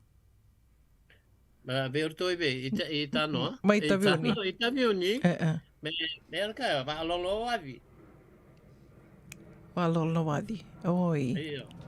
Donga na ito wala rongo kina mai vuna mai taviuni. Kaya bukai babi na wadi. Babi. Kaya sengeni babi na lobo. Na wadi sengeni baka lolo. Ngor do na kendra laba ni kakana ndre mai vuna ni adana biru na pota. Na pota? Pota. Kaya yana tukil na bachi pota ngor mai vuna. Na daba ya? Na pota ngona na roro dalo. Iyo babi sengeni baka lolo. Oi. Ya, nangor ya nanda pota. Kila lebu interview ni siasa sebada kondoi. Isa. Karena aku yang nanda kina baci pota mai buna. Totoka wako iti. Vikim do na siya matik main do saborong wata mandea na pota. Kito se... Interview na kila. Se orto nga may interview ni rito kila. Pinaka wa lewu ana rose na wadi poki. Nga sini bulindo na tarongo. Wadi poki. Iyo. Do na tarongo may vise misi reimbebu. Pinaka wa lewu na siya matiko may nekavi ni kua. Tarti nga kumbuna. Burembasanga kito wata. Vise mati waka sana? Ai, pinaka iyo. Sa vise mati waka sana. Ingori... na vakasa ma ni tolunga na matanitu lele wiviti kavou sara kavou singa ni tolu na matanitu wiviti ngore ngai teku na ngauna enda sa chiku kina tauni au sebenarnya tau ramavina kau bukan ni teku suva se teku mai batukola no ni la laka se teku na lotu esele mekani visisi visere se teku na nota kornibuli durimbure na punua ni sangkai mai lele buki na mana vei benua i viti sangkai tu buki na vakasa ma metolu me wasi tolu me tolu na wasi matan tu lele buya ya vaka viti dina senga na wili ni matan tu i viti bibe vasanga ulu bakadana o klau sa pang mata ko chima na bidal mandau sa uti Ando na madao yan roa vital no tikina obia baka matatak nga vir na se matiko mengo be kendar na kavini koa ke baka nindo be rongo da tali na non rovital no nga sinivuli ke tupe do mai rongo tiko na be kavini lotu lebu ke baka ni be rongo da tiko na YouTube lako na nito YouTube channel na Radio Mbulando vata YouTube tiko kina sando beauty ko ni kina na non rovital no kede na be kavini lotu lebu mbaletan do non rovital no ya sa baka matata kinanga sinivuli na matanitu duindui na matanitu mai na manangone mandai me ado tiko mengo sange mi bibi sautiko kena baka mataila la ya ra ni ninge rongo da na non robitala no na vida na mada sauti vinakanga sinivuli vida tal na vosa tinguri O chinianga na kambuli ko chikubio na na wanga. Na wanga. Tautu patrevea sai viti na wanga wakawonga na idabdabuti. Ni sona bunua e veso kina na keni idabdabuti me waka. Ana bunua e veso kete kinanga me ka. Kini baribali sona bunua me vanulevu. Bakambibi bakame vanulevu I loma do ya dana chiko. Ken babali wili kino sabsabu wailevu lambasa senganga lako da ken gore nandongo na muka rava o de tanto no korolau rada buti ken na wanga me waka ini sa lako da kitale se lakso butale sa sukutali na ken da buti na wanga ya tot waka na be sa ibiti na wanga Totoka. Totoka wako eti. Ua kere ngasine wuli ke ronindo ana nonda I tukuni weke anda na kawini kua me me dhawa kina na nero we tala noa. Usana sole tala ngonongo we ngasine wuli. O ke lando mbeka na I tukuni sana wakarau takati umai mbaleta ni de ke lato na tumbu dhaki mai mai viti na I tukuni lewo tu na I tukuni Ia ke na I tukuni ara wakambali tu e na vi ka ia iado mai na nonda wanua, na vi koro, na vi asana, na vi tikina na sarongo da saramandango. Na nonda I tukuni e ne kawini kua. Isa. Rauni do wawa chiko no minute mo bangara na kene maro chiko no computer. Awa. Senga lenga. Dombula vinaka na sema tiku mai ne kawini kua. Bula vinaka. Michelle, thank you. Love you too. Bula vinaka sera tui vuia vikem do na sema tiku ngori na City Lewe San Francisco. Waka nunu vinaka tiku yani. Totoka nan raki veke tau e San Francisco e na kawini kua. Waka mbula tali tingani ve City Veni. Na udhu so, vinaka wakalevu na sema tiko mai. Losalini, mbaini moli, vinaka na sema tiko mai ne kawini kua, wakanuni vinaka tiko yani, Anna Rose Hoyt, vinaka na dobe toko ni tiko mai kina radio mbulando vata. Ninda wara ki ngasini wuli tiko.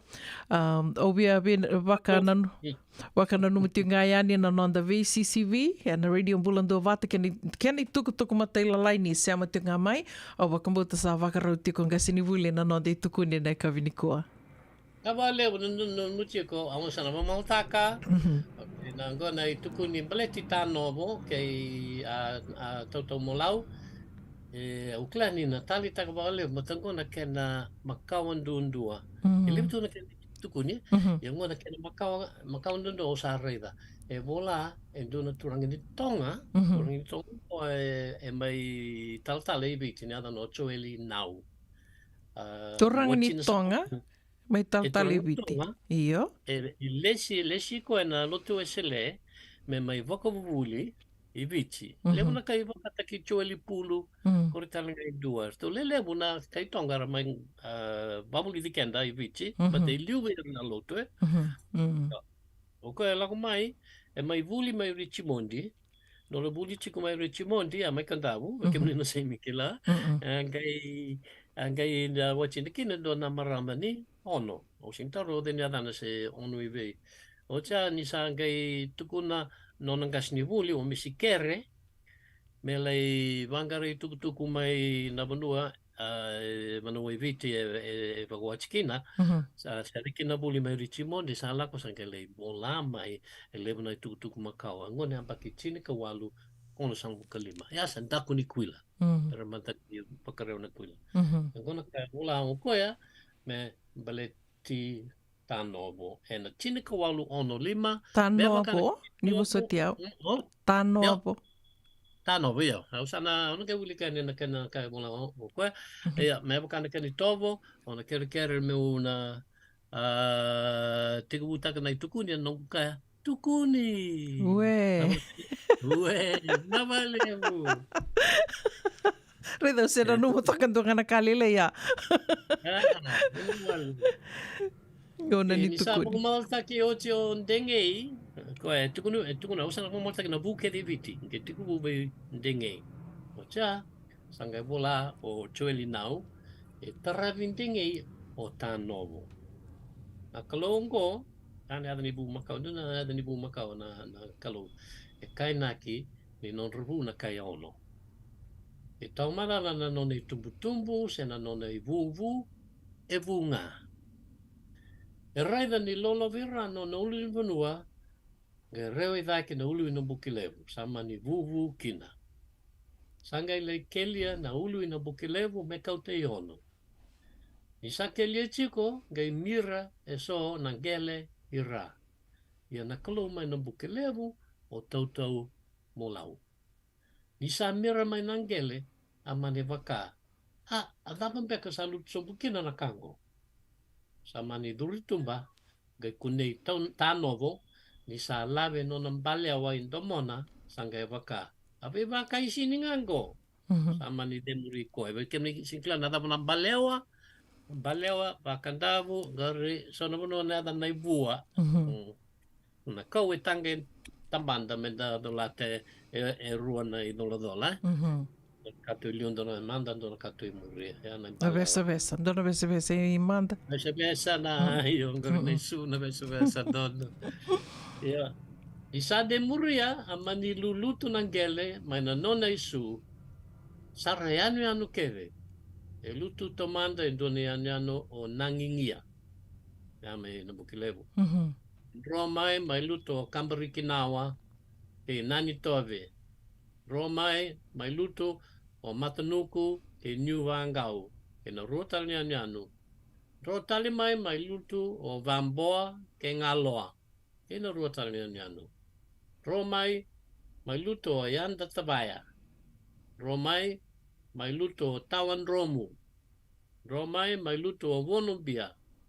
Roda ke mai luto o naitukuwalu. Roda ke mai luto o waya.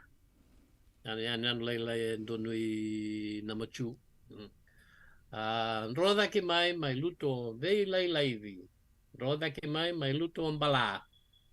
Romai luto o vanuatambu ke mbuambua. Romai may luto o vatulutu. Romai may luto o vuroseawa ke vurulevu. Romai may luto o yambu. Chiko yambu. O yambu. Bulia. Romai sa may wakambamba no ng baleawa. Yan no ng baleawa iliu. Aluto kina bulia ke yambu may luto o yauku beseawa ke yauku belevu. Roda ke mai aluto e muri o ngasimbale ke namara ke na rua na yan lalai elai luto iliu on ravuni ke wanoa kula. I salutea sa mama na isu sangai tor na isu ambiuta iwasa. Kaina ki ni isu na batu o solo e chikundundu mai wai. Sangai tu bakando tano mo abaka sa susu anon tamasi na kaya ono daraki manda. Raki me singani. Iyan sa buki sa demurito tumulau tale. Sa demuria sa laidambi na kasaleka sa bolikatiko e otanovo. Rosombu dona tomba sa nunukina. Avaka otanovo. Au sa via ngunu. Sa mani ngunu na tomba ya amava. Amani rere tali mai otauto molau. Amuria talia lai vakaruru e nandona uduni vatu sa doka lamuta na udunoya o tanovo. Ya doka bana moto ko ngara kina se lamu kina. Manin ro tali ne muriko e chikunga o tanovo.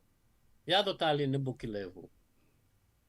Saya do kina sa vaka sama o toto molau se nan ro tali vei sa senga na buno men ro kina sa mani tiko sombuira a tamaki tanovo.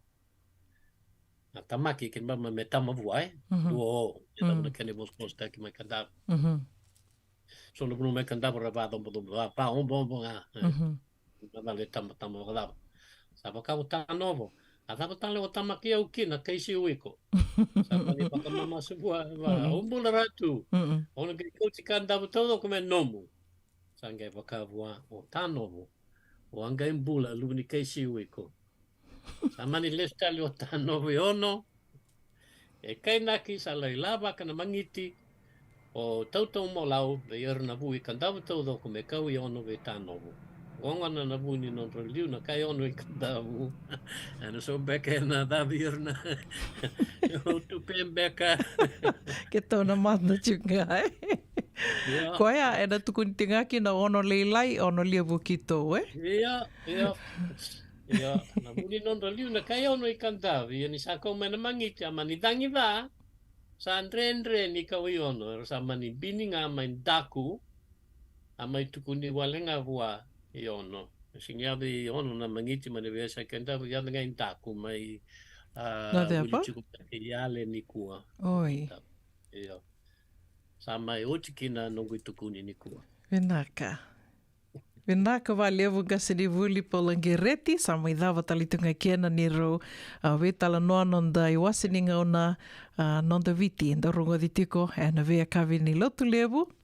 Wea kavi ni lotu levu, mai na 7:05 na tini na miniti, we ke munio ni the lata na vitala noa, na ve madhao sa oti, ni ngai sea mai ani ki na Radio Mbulando Vatana ni to YouTube channel, e tiko kina na vitala noa. Ke de sara, mai na tik wuni non ro vitala noa, ongasi ni vuli polangereti, ke I tupe, ndo rongo di tukani na vea kavi ni lotu levu. Vinaka waka levu, ngasi ni vuli, waka nui ni vinaka tiko ni nandona madhao, vinaka wiki mni na voni madhao ngo, dana gai me vital no talitiko e na madhao katumai. Na wale usara, ni mo di manda. Vinaka. Radio Mbulando Vata sa mai wotongo e tolu na miniti me ono na kaloko waka nuni vinaka tiko yani. Vinaka na sema tiko mai ne kawini kua. Wea waka mbula tiko yani vi Anna Rose Hoyt, wakatelanga kina vi Aseli Saumaka. Vinaka waka lewu, na numi talitinga o te maleti, taubi mate saratunga na ngonongo, nui taka ni na via vinaka dhaki tiko na itopaki ni mbula, na singa ni kua, sena singa ni mataka, wakatelanga kina vi Gary Mapa, mbula vinaka president, waka nuni vinaka tiko yani, mbula vinaka livi, waka nuni vinaka talitungani vi kimdo, wakatelanga kina vi taiki mbali panua, ni mbula vinaka taiki, semi sirai mbevu, ndo mbula vinaka mai Melbourne, Australia, mbula vinaka sista, vuki raf, waka nuni vinaka tiko yani vi kimdo, senga talanga ningule dha vitiko yani kina maredha lalanga vesi.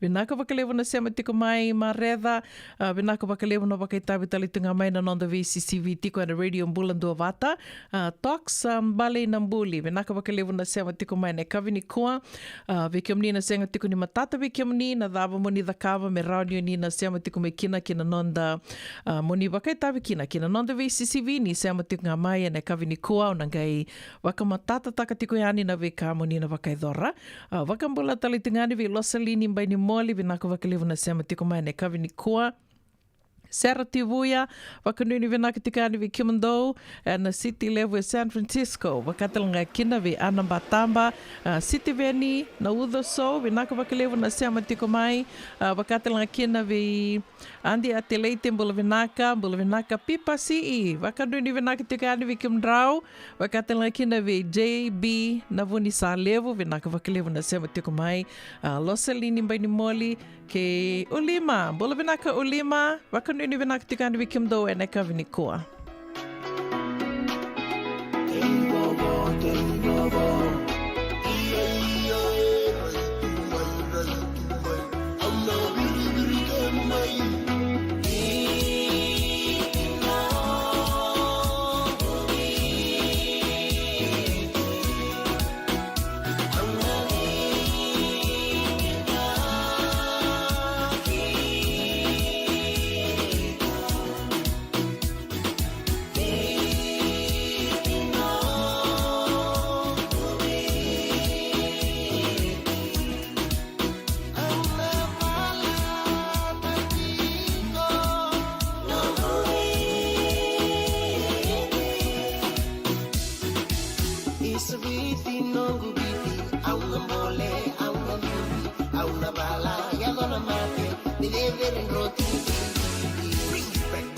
One more time, it's your boy KK, you on the mic. Spread it all over the G and style. Let me see your moonlit smile.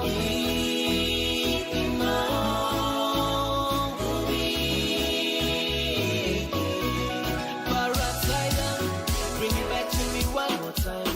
No gubiti, spread the love in easy and style. Let me see your moonlit smile.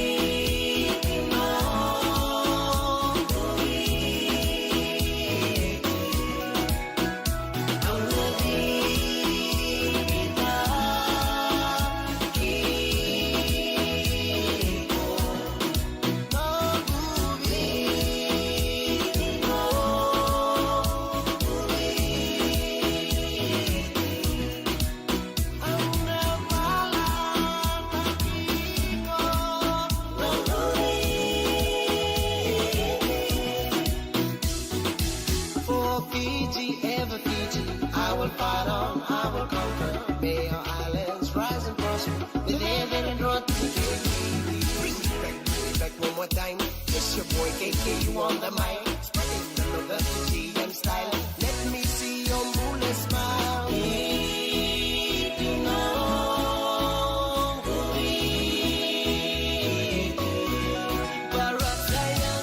Bring it back to me one more time. No goofy, spread the love in city and style. Let me see your moonlight smile.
nungu chisu nungu vanua.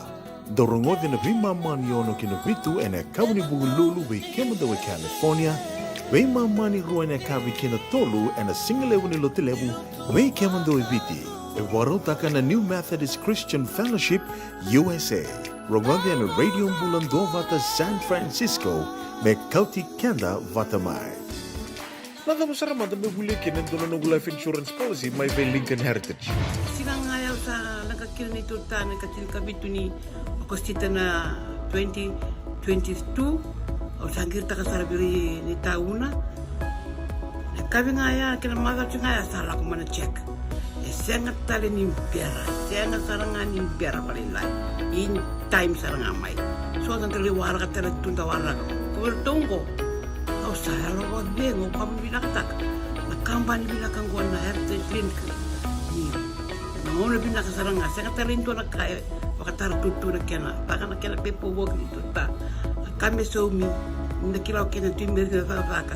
Seng tu bikin dari labul liwaya.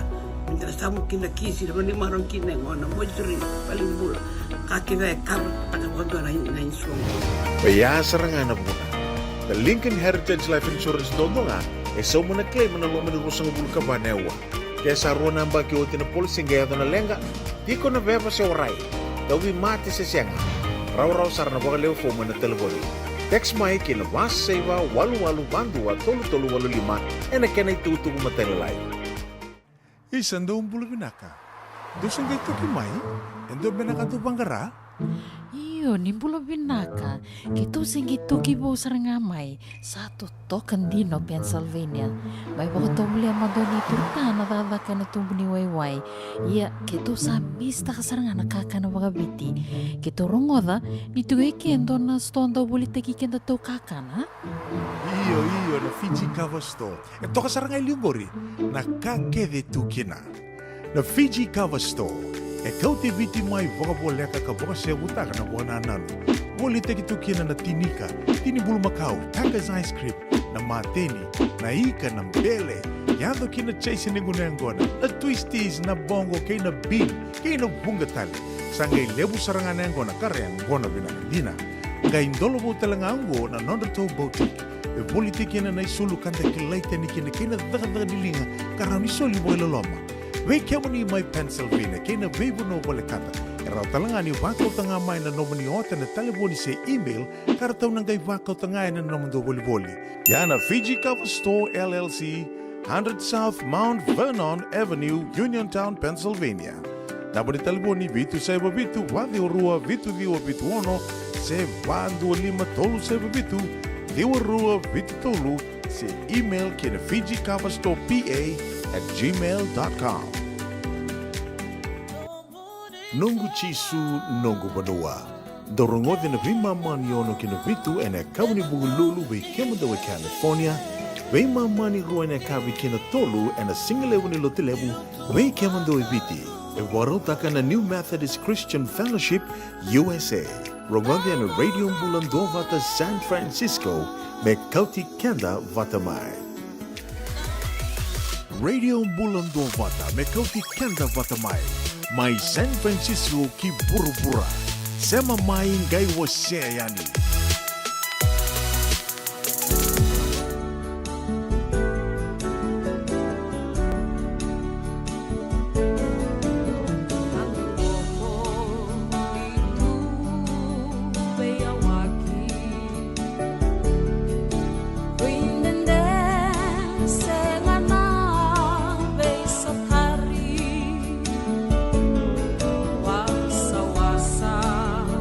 Say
Totoka nei tawi seroia mai vei Georgina Lendua mai kouti kanda tika ne wakamalua nei kawi ni lotu le wendendai nei karua sangavulu karua ni singa ni vula tune totolo tika no tosaninga ona sa sivitongo na ono e na tini ka 5 miniti e na vea mama ni ono sa na rongo di tiko kina na programu wakamadhawan dina ni ando rongo di tiko na vea kawi ni buke lulu me wakani a senga ni mai ndu tiko na nonto programu na noa sa na rongo di tiko kina na kawi ni kua vea mama ni ono na programu wakarotake mai Vertona New Methodist, nongo Chisu, nongo Vanua. Hoi a mai nabe mama ni ono kina vito na kaloko. Iana ngonongo, o te oititik ngā ni wasi ni non te rongo mai wali ni songo, e na bida ngā ni tukutuku e adhara tiko mai wikenda na kawi ni kua. Matai ni tukutuku, memba leta tiko ngā na non rito sasanga tiko na First United Methodist Church of Santa Rosa, na sasanga ni Kaniwei Buke, komuni tiko na Kaniwei Buke, member leta tiko na Walimbula Libu mai Suva, Colonial War Memorial Hospital, o ia na kena komuni tiko ngā na weka wakailavo, ke wakao ni viandondo linga tiko yani na suli ka wakailavo, se tiko mbeka soni ia kao ni kilani rauni na le weibu ke wakalivu, e na Wingarabi, e na Walimbula Libu i Suva, me wakani nda sakila ke di tiko na ituba ke ni Walimbula. Goa ndo na ngoni sala rauni nda na weibu ke kina na vei ana sasanga tiko rato wakaidora tiko na First United Methodist Church of Santa Rosa raunio ni vei tartareani kena taliboni vitu saiva vitu rua ndua vitu ndua lima wawalu se taliboni vitu saiva vitu vitu saiva tolu, tolu saiva tolu tolu.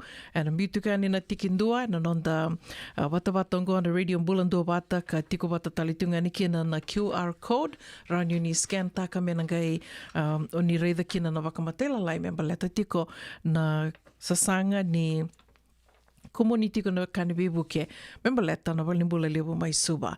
Tukutuku katarawa, go memba leta tunga na non rito soli na tikina ona Kelo USA, e na wakaidura sartunga na wakaroa yungo, na i karua sangabulu kabani singa ni wula tune, te kabutiko na ndua na kaloka na singa libu, ke na 5 na kaloka na kavi.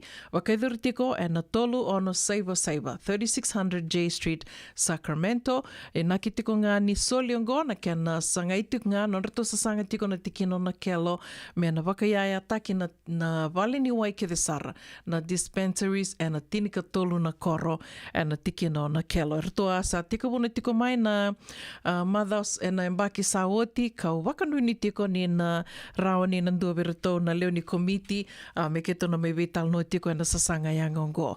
Io, ea na wakaroa isarangango, vikim ni kede, mai na Kelo, ni sa wakaitiko ngoi Amerika, vikim ni na sema tiko yani na Kelo, ando tuko na ngā tawaliango Watson Tambua, vikim ni na sengai via, sema tiko yani kina tikino na Kelo, vesure tira ramba tiko yani na soli na madhango. Tukutuku ngā katarawa ndona visureti tiko ni volleyball, ndona volleyball family fun day, rato mbiuta wata tiko na Santa Rosa Volleyball Club, wakaidhuri tiko na wakaroa italangango ne karua sangavula kawani singa ni vula tune, na Rincon Valley Park, mai Santa Rosa. Rincon Valley Park, Santa Rosa, te kabutiko na tinikando na kaloko e na mataka, ke na vitu na kaloko ne kavi. Rua sangavula ka $5 na isau ni barbecue, ndona serve. Ea na chops, sausage, coleslaw, potato salad, watermelon, ke na pineapple. Ea na vikai suerto wakaruta tiko mai na Santa Rosa Volleyball Club, o wakasamataka listale na mataininga o na umbutu ki Santa Rosa kina, e na ndua talanga na visureti vango, na volleyball ke na barbecue. Gona venaka ventalako ani tala ki sota wakaviwa kani, wakaroa i sarangango.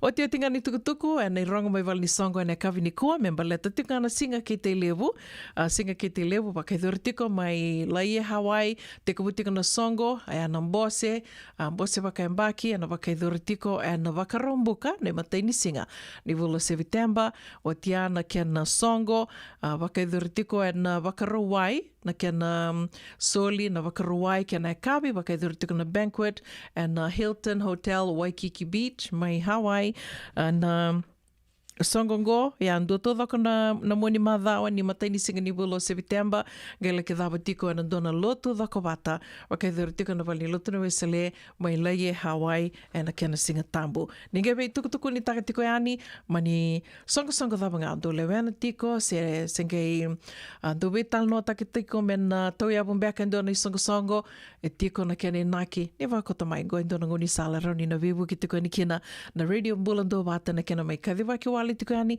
senga ni ndo na kai so mi kina wa ko tamai roni ni bita mai kina nango messenger ono boninda kua bita mai na messenger ni radio mbulando bata rotel ngani ni bita be tupe pedeli na novo na no messenger se ve tali matakimbao o ya na bingo ni sala so roni ni ve tartar mai kina radio mbulando bata savema sivingona ono na rusanga bulu no miniti ninge nana mo ki te kumai na ve mama ni ono na ngona bakarotaki na no tobe tokoni na New Methodist nongo chisu nongo banua ya ngono go to mani talamanda no da vakaronga sere kono ve vakambula tiko kena ve seru pepeli nai tau tu indeke nimbula vinaka seru pepeli vinaka vakalevu na sema tiko mai na kavini ko no itaka ni ndo mbula vinaka tiko vakambula talitengani ve Eleanor Singa mbula vinaka nimbula vakambula talitengani ve Litiana Mataika ndo mbula vinaka mai Santa Rosa mbula vinaka yada mai New Zealandi unai sitivika vakanduini vinaka tiko ani vikimdo no venga ravi te kongore mai New Zealand vakatalanga kena ve Losalini mai ni moli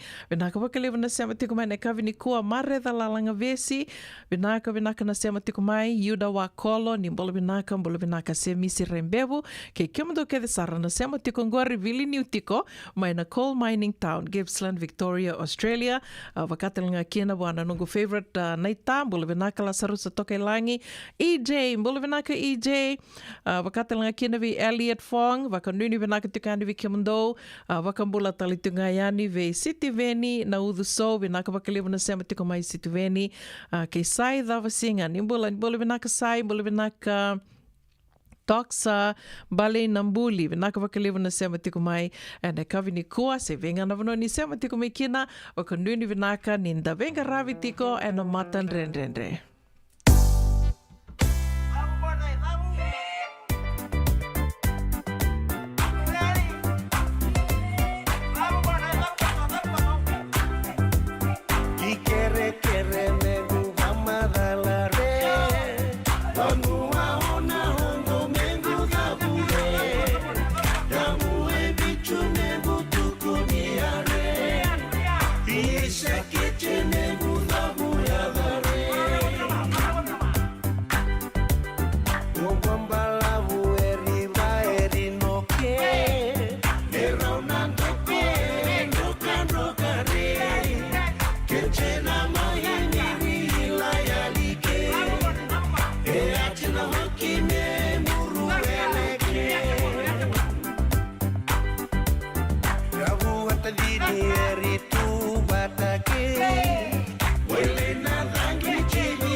ni tala no ni tawa lolomo ya mai verton na senindawa ni tala indokindoki and radio mbulando vata sa mai vota kinogo rua sanga vuluka dio na maniti me vitu na kaloko sanda ya dhova talitunga mengo na ngauna kawa vaka reitaka tiko yani nda sana sema sara tiko ni kena na nonda programu vaka rotaki mai verton na New Methodist nongo chisu nongo vanua ia au sana mai tatau talitunga ikeni nda vaka ronga da tiko yani na programu ngo kilani ndo sana ngauna ndo nrena nonda koutika tani valni lotu vikimni na dhaka tu na caregiving sa living tu sa nrena vela ko yaki ngoendo na ngono benaka roni onindo sema tiko mekina na veka vini buke lulu ni kua e be sau bakalilai me bakani asenga ni mai rongo na noa ia ndo rongo ditiko na veka vini buke lulu nongo chisu nongo manua me bakarto bakarotaka na New Methodist USA.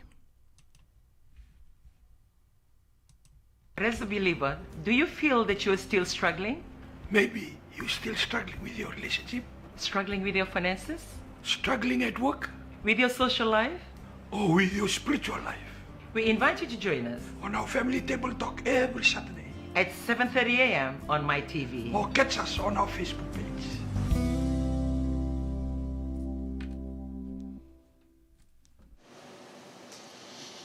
Bulavinaka, and welcome to the Family Table Talk program on Saturday mornings at 7:30 a.m.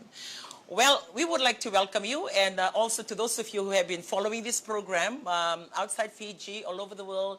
We've got quite a great feedback of a lot of people looking forward always to this program to learn little hints that can help with life. Well, just a recap. Last Saturday, we were not able to come on live because everybody in Fiji or even outside Fiji, we were watching our children on the Cokes games. And also I would like to acknowledge all the broadcasters and the media bringing to life, to the comfort of our homes, the games that was happening in Laucala. I, for one, didn't go. I've never attended any Cokes. In my school time, in my children's school time, in my grandchildren's school time, I've always supported, but I've never been. And I watch the little things that I can watch from home, and I would like to take this time to thank all of you, especially so the coming together of the three broadcasting companies to be able to, bring that to the comfort of our home. And also congratulations to all the schools, regardless whether you're a winner or not a winner, but most of our children went home with gold or with medals, silver and bronze. And I know some of us are rejoicing at home. And even though maybe the result is not what you really anticipated, but it was a grand time, family time of just watching good athletics and also for the field events. So we would like to welcome you back again to the studio today. We are actually airing live from the staff dining, Aotearoa here at Turak in Suva, and would like to welcome you back. And just a quick recap of what we have discussed on the previous program before we missed the last Saturday one. When we were in Christchurch, we actually spoke a little bit with those ladies that were part of the forum on the, the mother-in-law. I don't know how that conversation or how that program switched onto the mothers-in-law, but it's amazing. Straight after the program, I received quite a lot of feedback of a lot of things that most mothers-in-law are going through. And it was very, I would say, very educational just to know, because I've never known of others, other issues that used to happen. I see the ones that I feel because I have, a mother-in-law. And also I treat my daughter-in-law and my sons-in-law. So not only I have experienced the receiving end, I also, I give or I deliver or I look after my in-laws or the ones married to my children. And very limited to the things that I can see or gauge that happens in that kind of relationship, apart from the books you read and the movies you watch. Well, quite a lot of feedback. And one of the feedback that really struck me, was what I was emphasizing on that particular Saturday, on the closeness of the sons and their mothers. I know I have only one son, but for family that may have more than one son, they may be able to, have their own gifting of love or their closeness with their sons. But for me, because I have only one son, that is, he's my son. So I love everything that comes with him. The woman of his life, becomes my daughter as well. And receiving those feedback, one of the feedback said, I was really touched by what you people were sharing on this Saturday morning, because I experienced the same with my son. I have three sons, and two of them are married, and I'm close to my son. So she shared the fact that she was staying with the older son, and how her daughter-in-law of the other son, that even if she has to go and visit the son, she has to make an appointment, or to make them know that she was coming. So I'm sharing this story because there may be other mothers-in-law going through the same thing. And like I mentioned, that particular Saturday, for us, I'm speaking now as a woman married into a family and meeting, the love of your life. When I met my husband, our lives were totally different. Mine was so private, nuclear. Like what I said, I know the names of my aunties and uncles, but I don't really know or mix with them or go to them for weekends or even for holidays. Or I know them. I know the names because my parents would tell us the family tree and tell us, okay, this is our parents, this is our name, our grandparents. So we learn a lot of things in the books, but in the physical contact, I like that. But I know the lineage or, our family line. So when I got married into a family, my husband comes from a very big family. He comes from a sibling of 12, and with 4 sisters and 8 brothers. So ni ngono tiko kini kia o yali na lomo di bitan lano ni nirto was keri tunga valaw because at home we don't, it's not conversational, like we don't, even if they say so no ngone dapat tamago na kamo ko via ko tamen sakalo, and I'll stand and I look at him and I said, what is sakalo? And then he'll tell na kari ninyo, then I will learn so no ngono rongole daba ni rosenga ni babuli bikito na bas valaw. So we have our, it's funny. I believe it's unusual, but we always have our Lawan language classes at home. So we are tested on what do you call this in Lawan? What do you call this in Lawan? So those are the little lessons that I learned from home.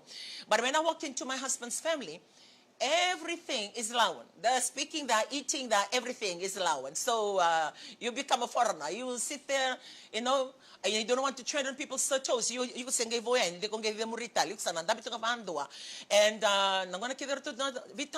then I'm turning to my husband and said, what are they saying? Okay, what are they saying? Okay. How do I respond?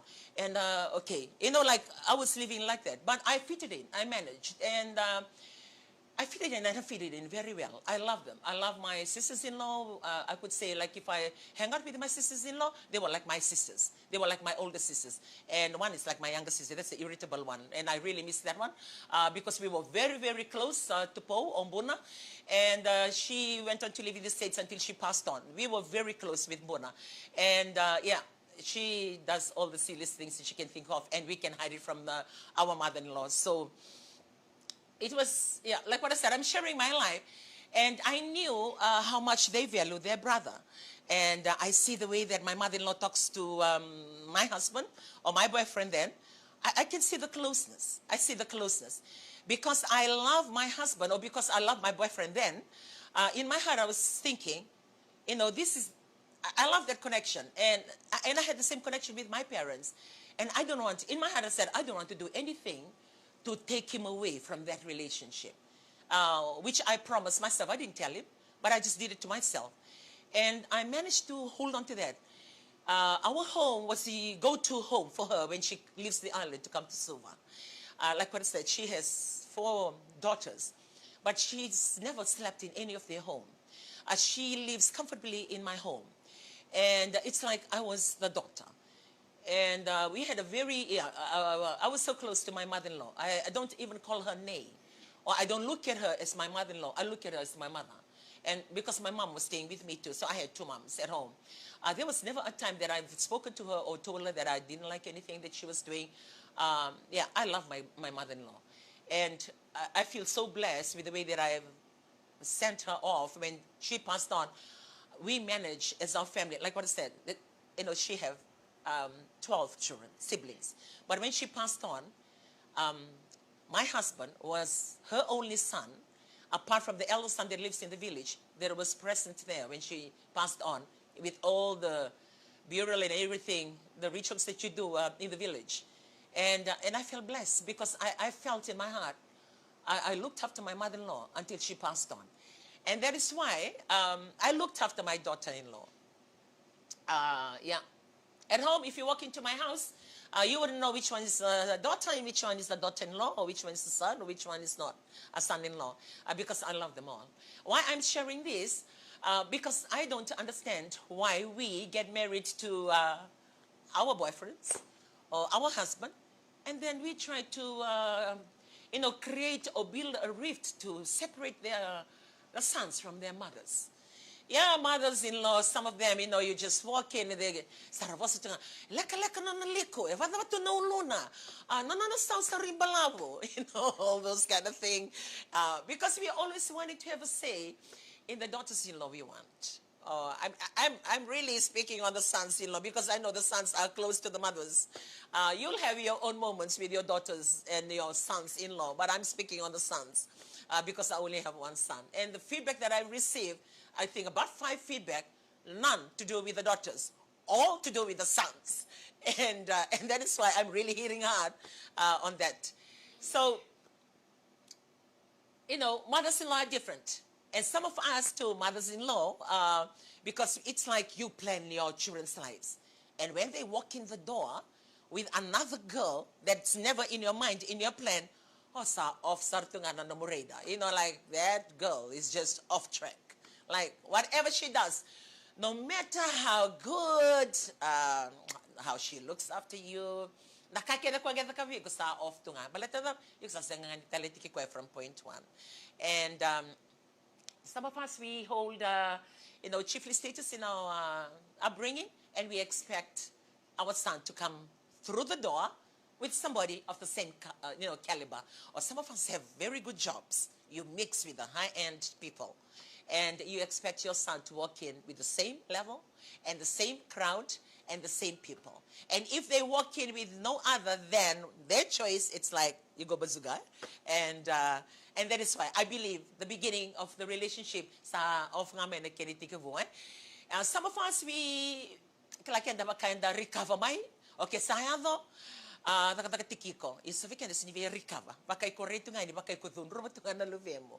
O sakau tiviko. Na leon goriele o sinidon miko katamai. I've told you too many times, you're not supposed to be married to that woman. You should have, could have, you never listen. So when any little thing that doesn't happen, it goes back to the fact that they never listen. And I've shared mine too many times. I couldn't care less who they bring home. For me, my requirement is as long as whoever you bring home knows God, because I am a Christian. And for me, I know in my deeper relationship with God, if a person comes in and have a relationship with God and trusts God, I'm good with that. I couldn't care less which school they go to, what level they reach, if they are working or not. That's beside the point. I don't want to even ask.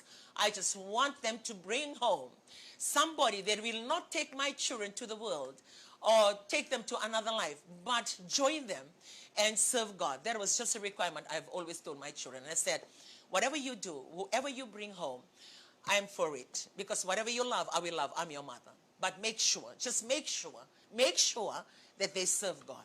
And I'm blessed because all the 3 of mine, they all serve God. And I'm really blessed with that. So, yeah, like what I said, I'm blessed with that. And mothers-in-law have got different expectations. Fathers-in-law, they can easily, like, okay, lewa, mai, kung ang nila ni Vey, okay, deta mamu, deta namu, mai, yeah, fathers-in-law. Yan na mothers-in-law. Ikaw lang kami Vey, okay, screen, baka interview, with what na level ni interview la kalamaya. So, I'm glad, mine, I didn't have any interview. My husband was being interviewed. Who is she? Where did she come from? From which island in Laos? So as soon as they know I'm Lawan, they start belting out in Lawan. And said, okay. And I said, oh, so, like you have your own, for me, like for mothers-in-law, we have our shortfalls as well. We have our weakness. And I'm talking to you daughters-in-law, for daughters-in-law, for those of you, maybe I would say, the modern daughters-in-law. I had the modern one. You come in and said, okay, I don't want your mother to say anything. Tell your mother to get out of our relationship. Tell her to speak to my hand because you are mine. I'm your girlfriend. I'm going to be your wife, whether she likes it or not. Yeah, we'll come in with our expectations. But at the end of the day, that son wouldn't be, or that boy wouldn't be with you unless there is a mother who gives birth to her and then goes back to the mothers-in-law. And for me, I always try and encourage people, try and work it out, because without their mothers giving birth to that handsome boy, you wouldn't even have them. So you should be grateful that a woman carried him for 9 months and had that labor pain for you to have your boy, or you have your man, or your marriage the way it is. So give some credit to the mothers-in-law today for the great men they've become. Maybe they have their shortfalls. They're not really 100% the way that you ever wanted them, but you've loved them. You've loved them. So for the daughters-in-law that are listening to me today, sometimes I have a friend, and this friend of mine has a son. And initially, when there was a rumor that comes out that he's actually courting one of the girls, and she went berserk. So she looked at the girl. That's not your type, like that's kind of bazooka gun, different kind. The one that come very fast, the one comes slowly but hard, deep, hit hard. And she was doing that. So after a while, and then she said, man, right, my son is there. What happened? Hey, that girl got married. Yeah, she did. The same girl, the one that I was really angry with him about. Okay, then what happened? Well, you know what she did? She was silent. Every time I tell her off, every time he comes home, bringing her in, as his girlfriend, I'm always speaking down on her. Well, when he finally married her, well, did she rise up to the occasion and take ownership of the moment to give back to me the treatment I gave her when she was still the girlfriend? And took my son out, never allowed my son to get in touch with me, closed him out of our family. And if I need to get through to my son, I need to go through her. So you may be the daughters-in-law listening to me today who's doing that. Because of the treatment you received earlier in your friendship or in your courting,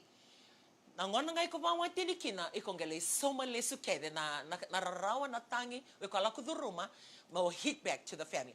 But I would like to tell you today, it's not worth it. It's not worth it. Because I'm a Christian, like what I said, I'm a Christian. And in the Bible, it says in Ephesians 6:1 that we must honor our parents. And the blessings comes from that. I get blessed today because I honored my parents. My blessing comes from that, and I give credit to that. I'm not a scholar. I didn't finish my education in the terms of like going for tertiary. No, I didn't have time for that. I left earlier because of the circumstances at home. But my blessing today and where I am, I'll give credit to the fact that I looked after my mother until she dies. I buried her, and I look after my dad. I love my parents. I could say that I've never disobeyed them. I've never had any spanking or hiding for doing anything wrong. I can't remember in my whole lifetime for me to really get a hiding. I can't remember because I'm always the obedient person around. And I love my parents. And when they passed on, now when I look at my family and I look at who I am, I give credit to that. When you continue to do that to your husband, to hit back at your in-laws, remember, that's your husband's parents. And according to the truth of the Word of God, that they must honor their parents. And if you're doing that, then you are actually making your husband not honoring his parents. I'm not saying for you to buy things and go and see them, but keep the relationship. And don't take away that relationship. I believe you owe it to the mothers-in-law. You owe it to their in-laws. The relationship, because your husband needs to honor his parents for that prophecy or for that power of the Word of God to also apply in his life, which is part of your family and goes to your family as well. So I just want to give a quick recap because of the feedback that I've received on the in-laws. And I hope wherever you are, and for those of you who haven't been married yet, Pequena na lawan da varong chinikoa na da sbervawati da savarvawati senda sengivita notiko ona kerekenda na ngona da vawati ni kena ndo na matuvale alvinaka kako niko wase na bula sikokota mai na duindui e na bula nei watimo watekena na matuvale senda marama na tinan. We were having this conversation at home because that was my weakness. I was not able to discern at that time. I have 4 children. I have 3 girls and I have a son. And my eldest daughter, her marriage didn't work out. Now that I sit back and I look and I said, I could have counseled my daughter. I could have helped, for my daughter's marriage to last a little bit longer. Because they were renting out. They were living their own lives. I never want to interfere like I do with my children. I don't want to interfere with their marriage unless if they ask for help. Or unless if they come, oh, Mom, can you give me counsel? Or I'm going through this. Only then. I will never,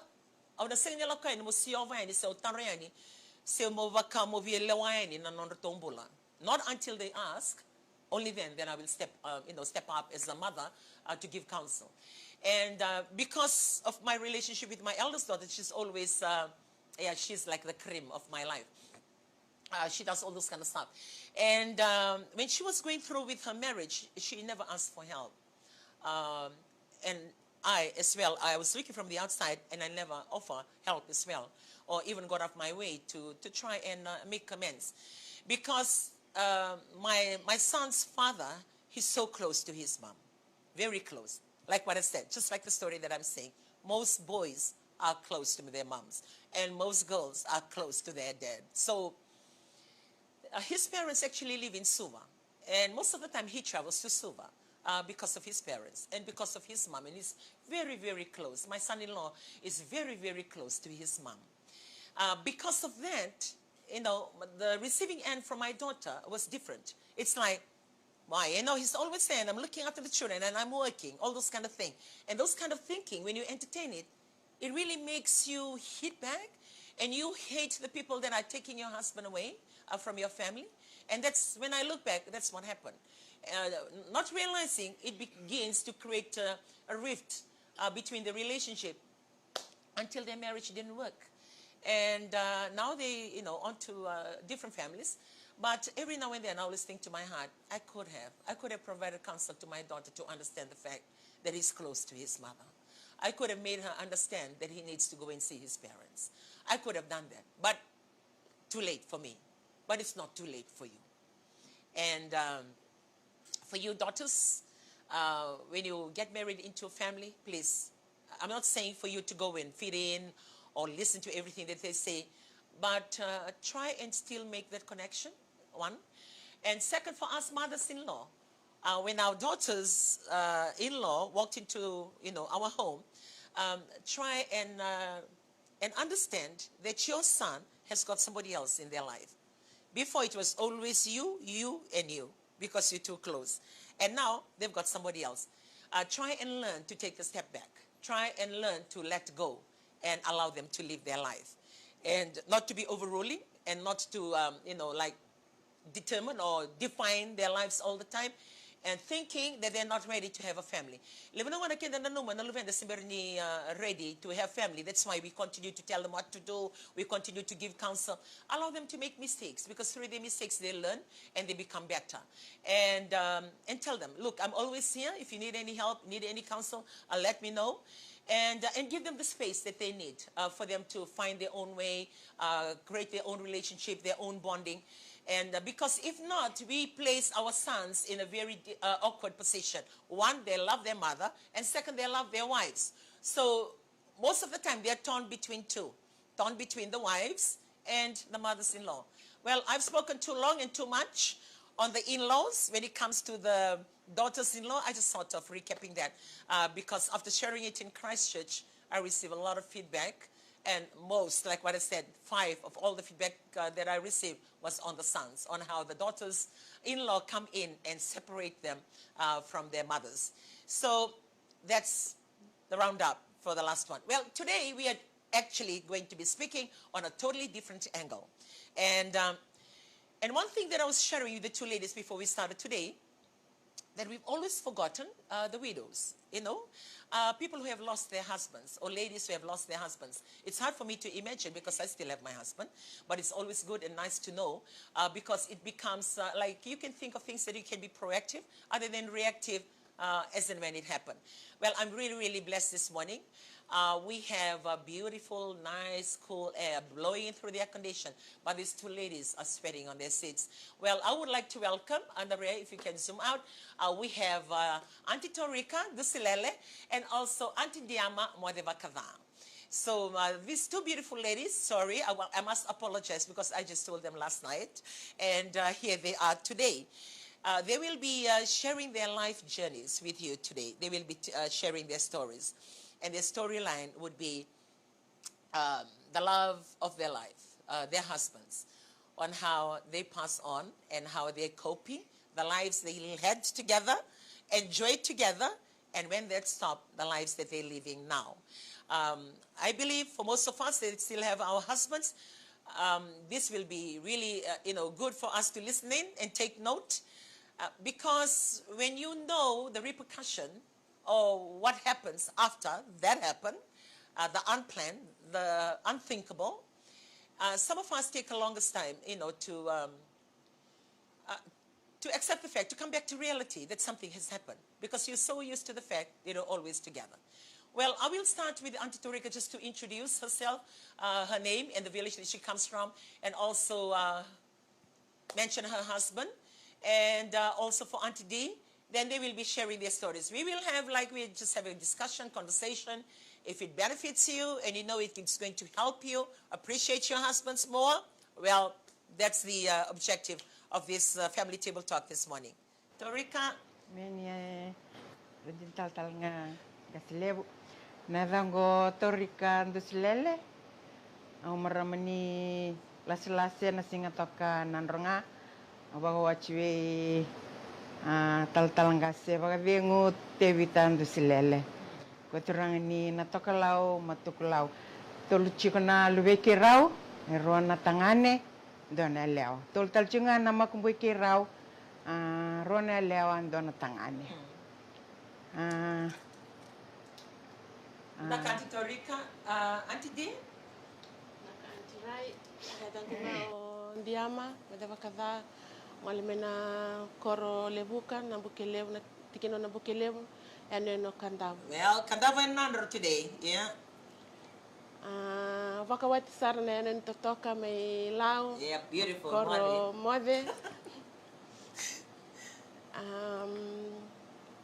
Nadana lima tiko na lubiki rao. Oh, okay. Daka pa matiwalo na turangan ito tata. Nadana nga kulnyo mo devakada. Abila na makumbumbo, Auntie D? Sabi titi ko na makumbumbo na ngonongo. Well, you nearly beat me. Beat two. How many grandchildren do you have? 3. Still have a long way to go. So 3 and 7. Well, they will be sharing their journeys. Auntie Torika, say as it is. Because you never planned that that's going to happen. Like, Auntie Torika, how old are you? Sorry if I may ask. 66 last month. Okay, 66 last month. I turned 57 on the 4th. In you? 53. 53. So we are in our 50s and 60s. And yeah, you're looking good for more than 60. Many. Yeah, God is good. So when she married her husband, where were you working? Osengoni buli, kero sabin to moni. Oh, there you go. Okay, say the story so we can hear your kero novel. Chico batanga mendo na koro. Kitundo Sunday school vata. Kitundo friends nga. Sala ko lako chico. May pakanin da mula to may nakor. Sala ko lako ya sa dotani na ibuki-buki. Sa dabasaran kiro sa lebe binakachi. Ya seng ni binakachi may ni rondo i matabubal. Ya may pakan na bindo mo ni rando kaya. Love is blind. So, ngona ya. Kiro sa we continue. Me daban kiro sale bawa chisara. Kiro sale chico bata norto vale. Gau sangay kilamay na daban na bakawachi. Ya sasin raw ni sukamay. Sasin raw ni ulastal may. Binugutan. Nabalita ni sa chiko na ngoni. O sangai bosota na kake vea. O chikito sangai lako singa toka ki rosale dak mai kia. Sa lako chiko na mbula sa rua mai na ngoni tolu. Sa ngai ado mai na ngona kanda ndoka ni vivakatule ni mbula bakawachi. Yung ngai rida ni natangani wando manando na ngona sa bakai ndo tani mai no na mbula. Yung ngai bosota nga. Balete ni bosa ni tamangu ke chinangu at that time. Once you leave the door, lakbandua. Yung kaya sabata ki ochung goso na ngayon na watinguli dakadak ni radakadak na hotel.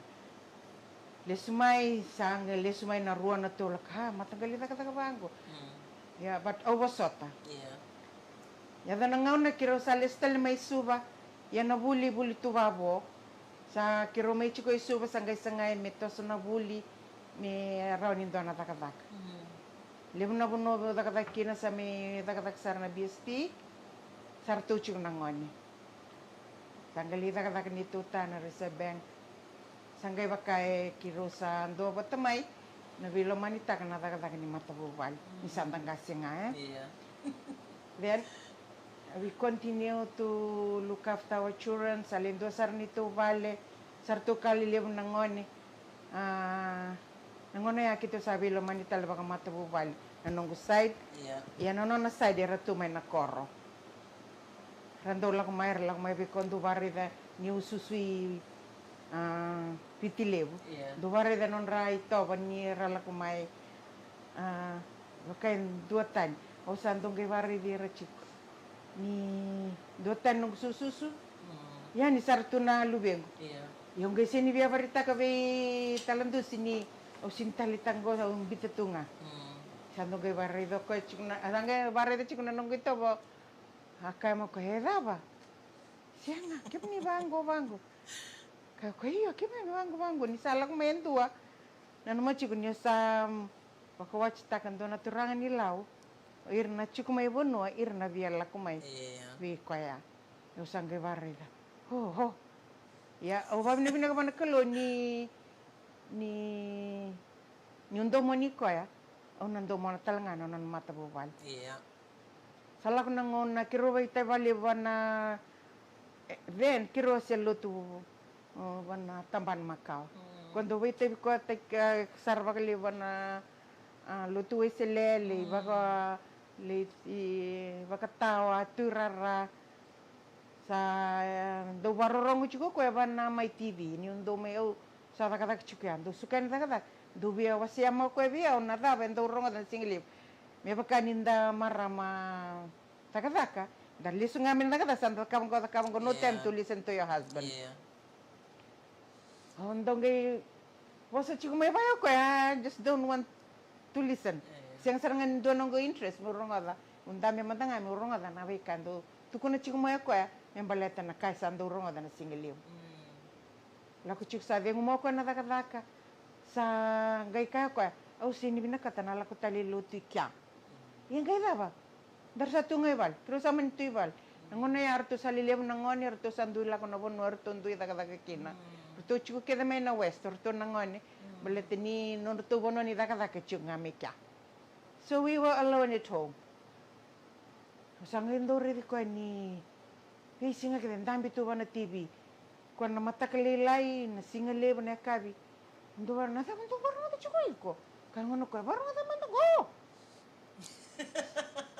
Siang sa balti nito ninda new weekends That's the time I do all my housework. The normal thing that women do. Men.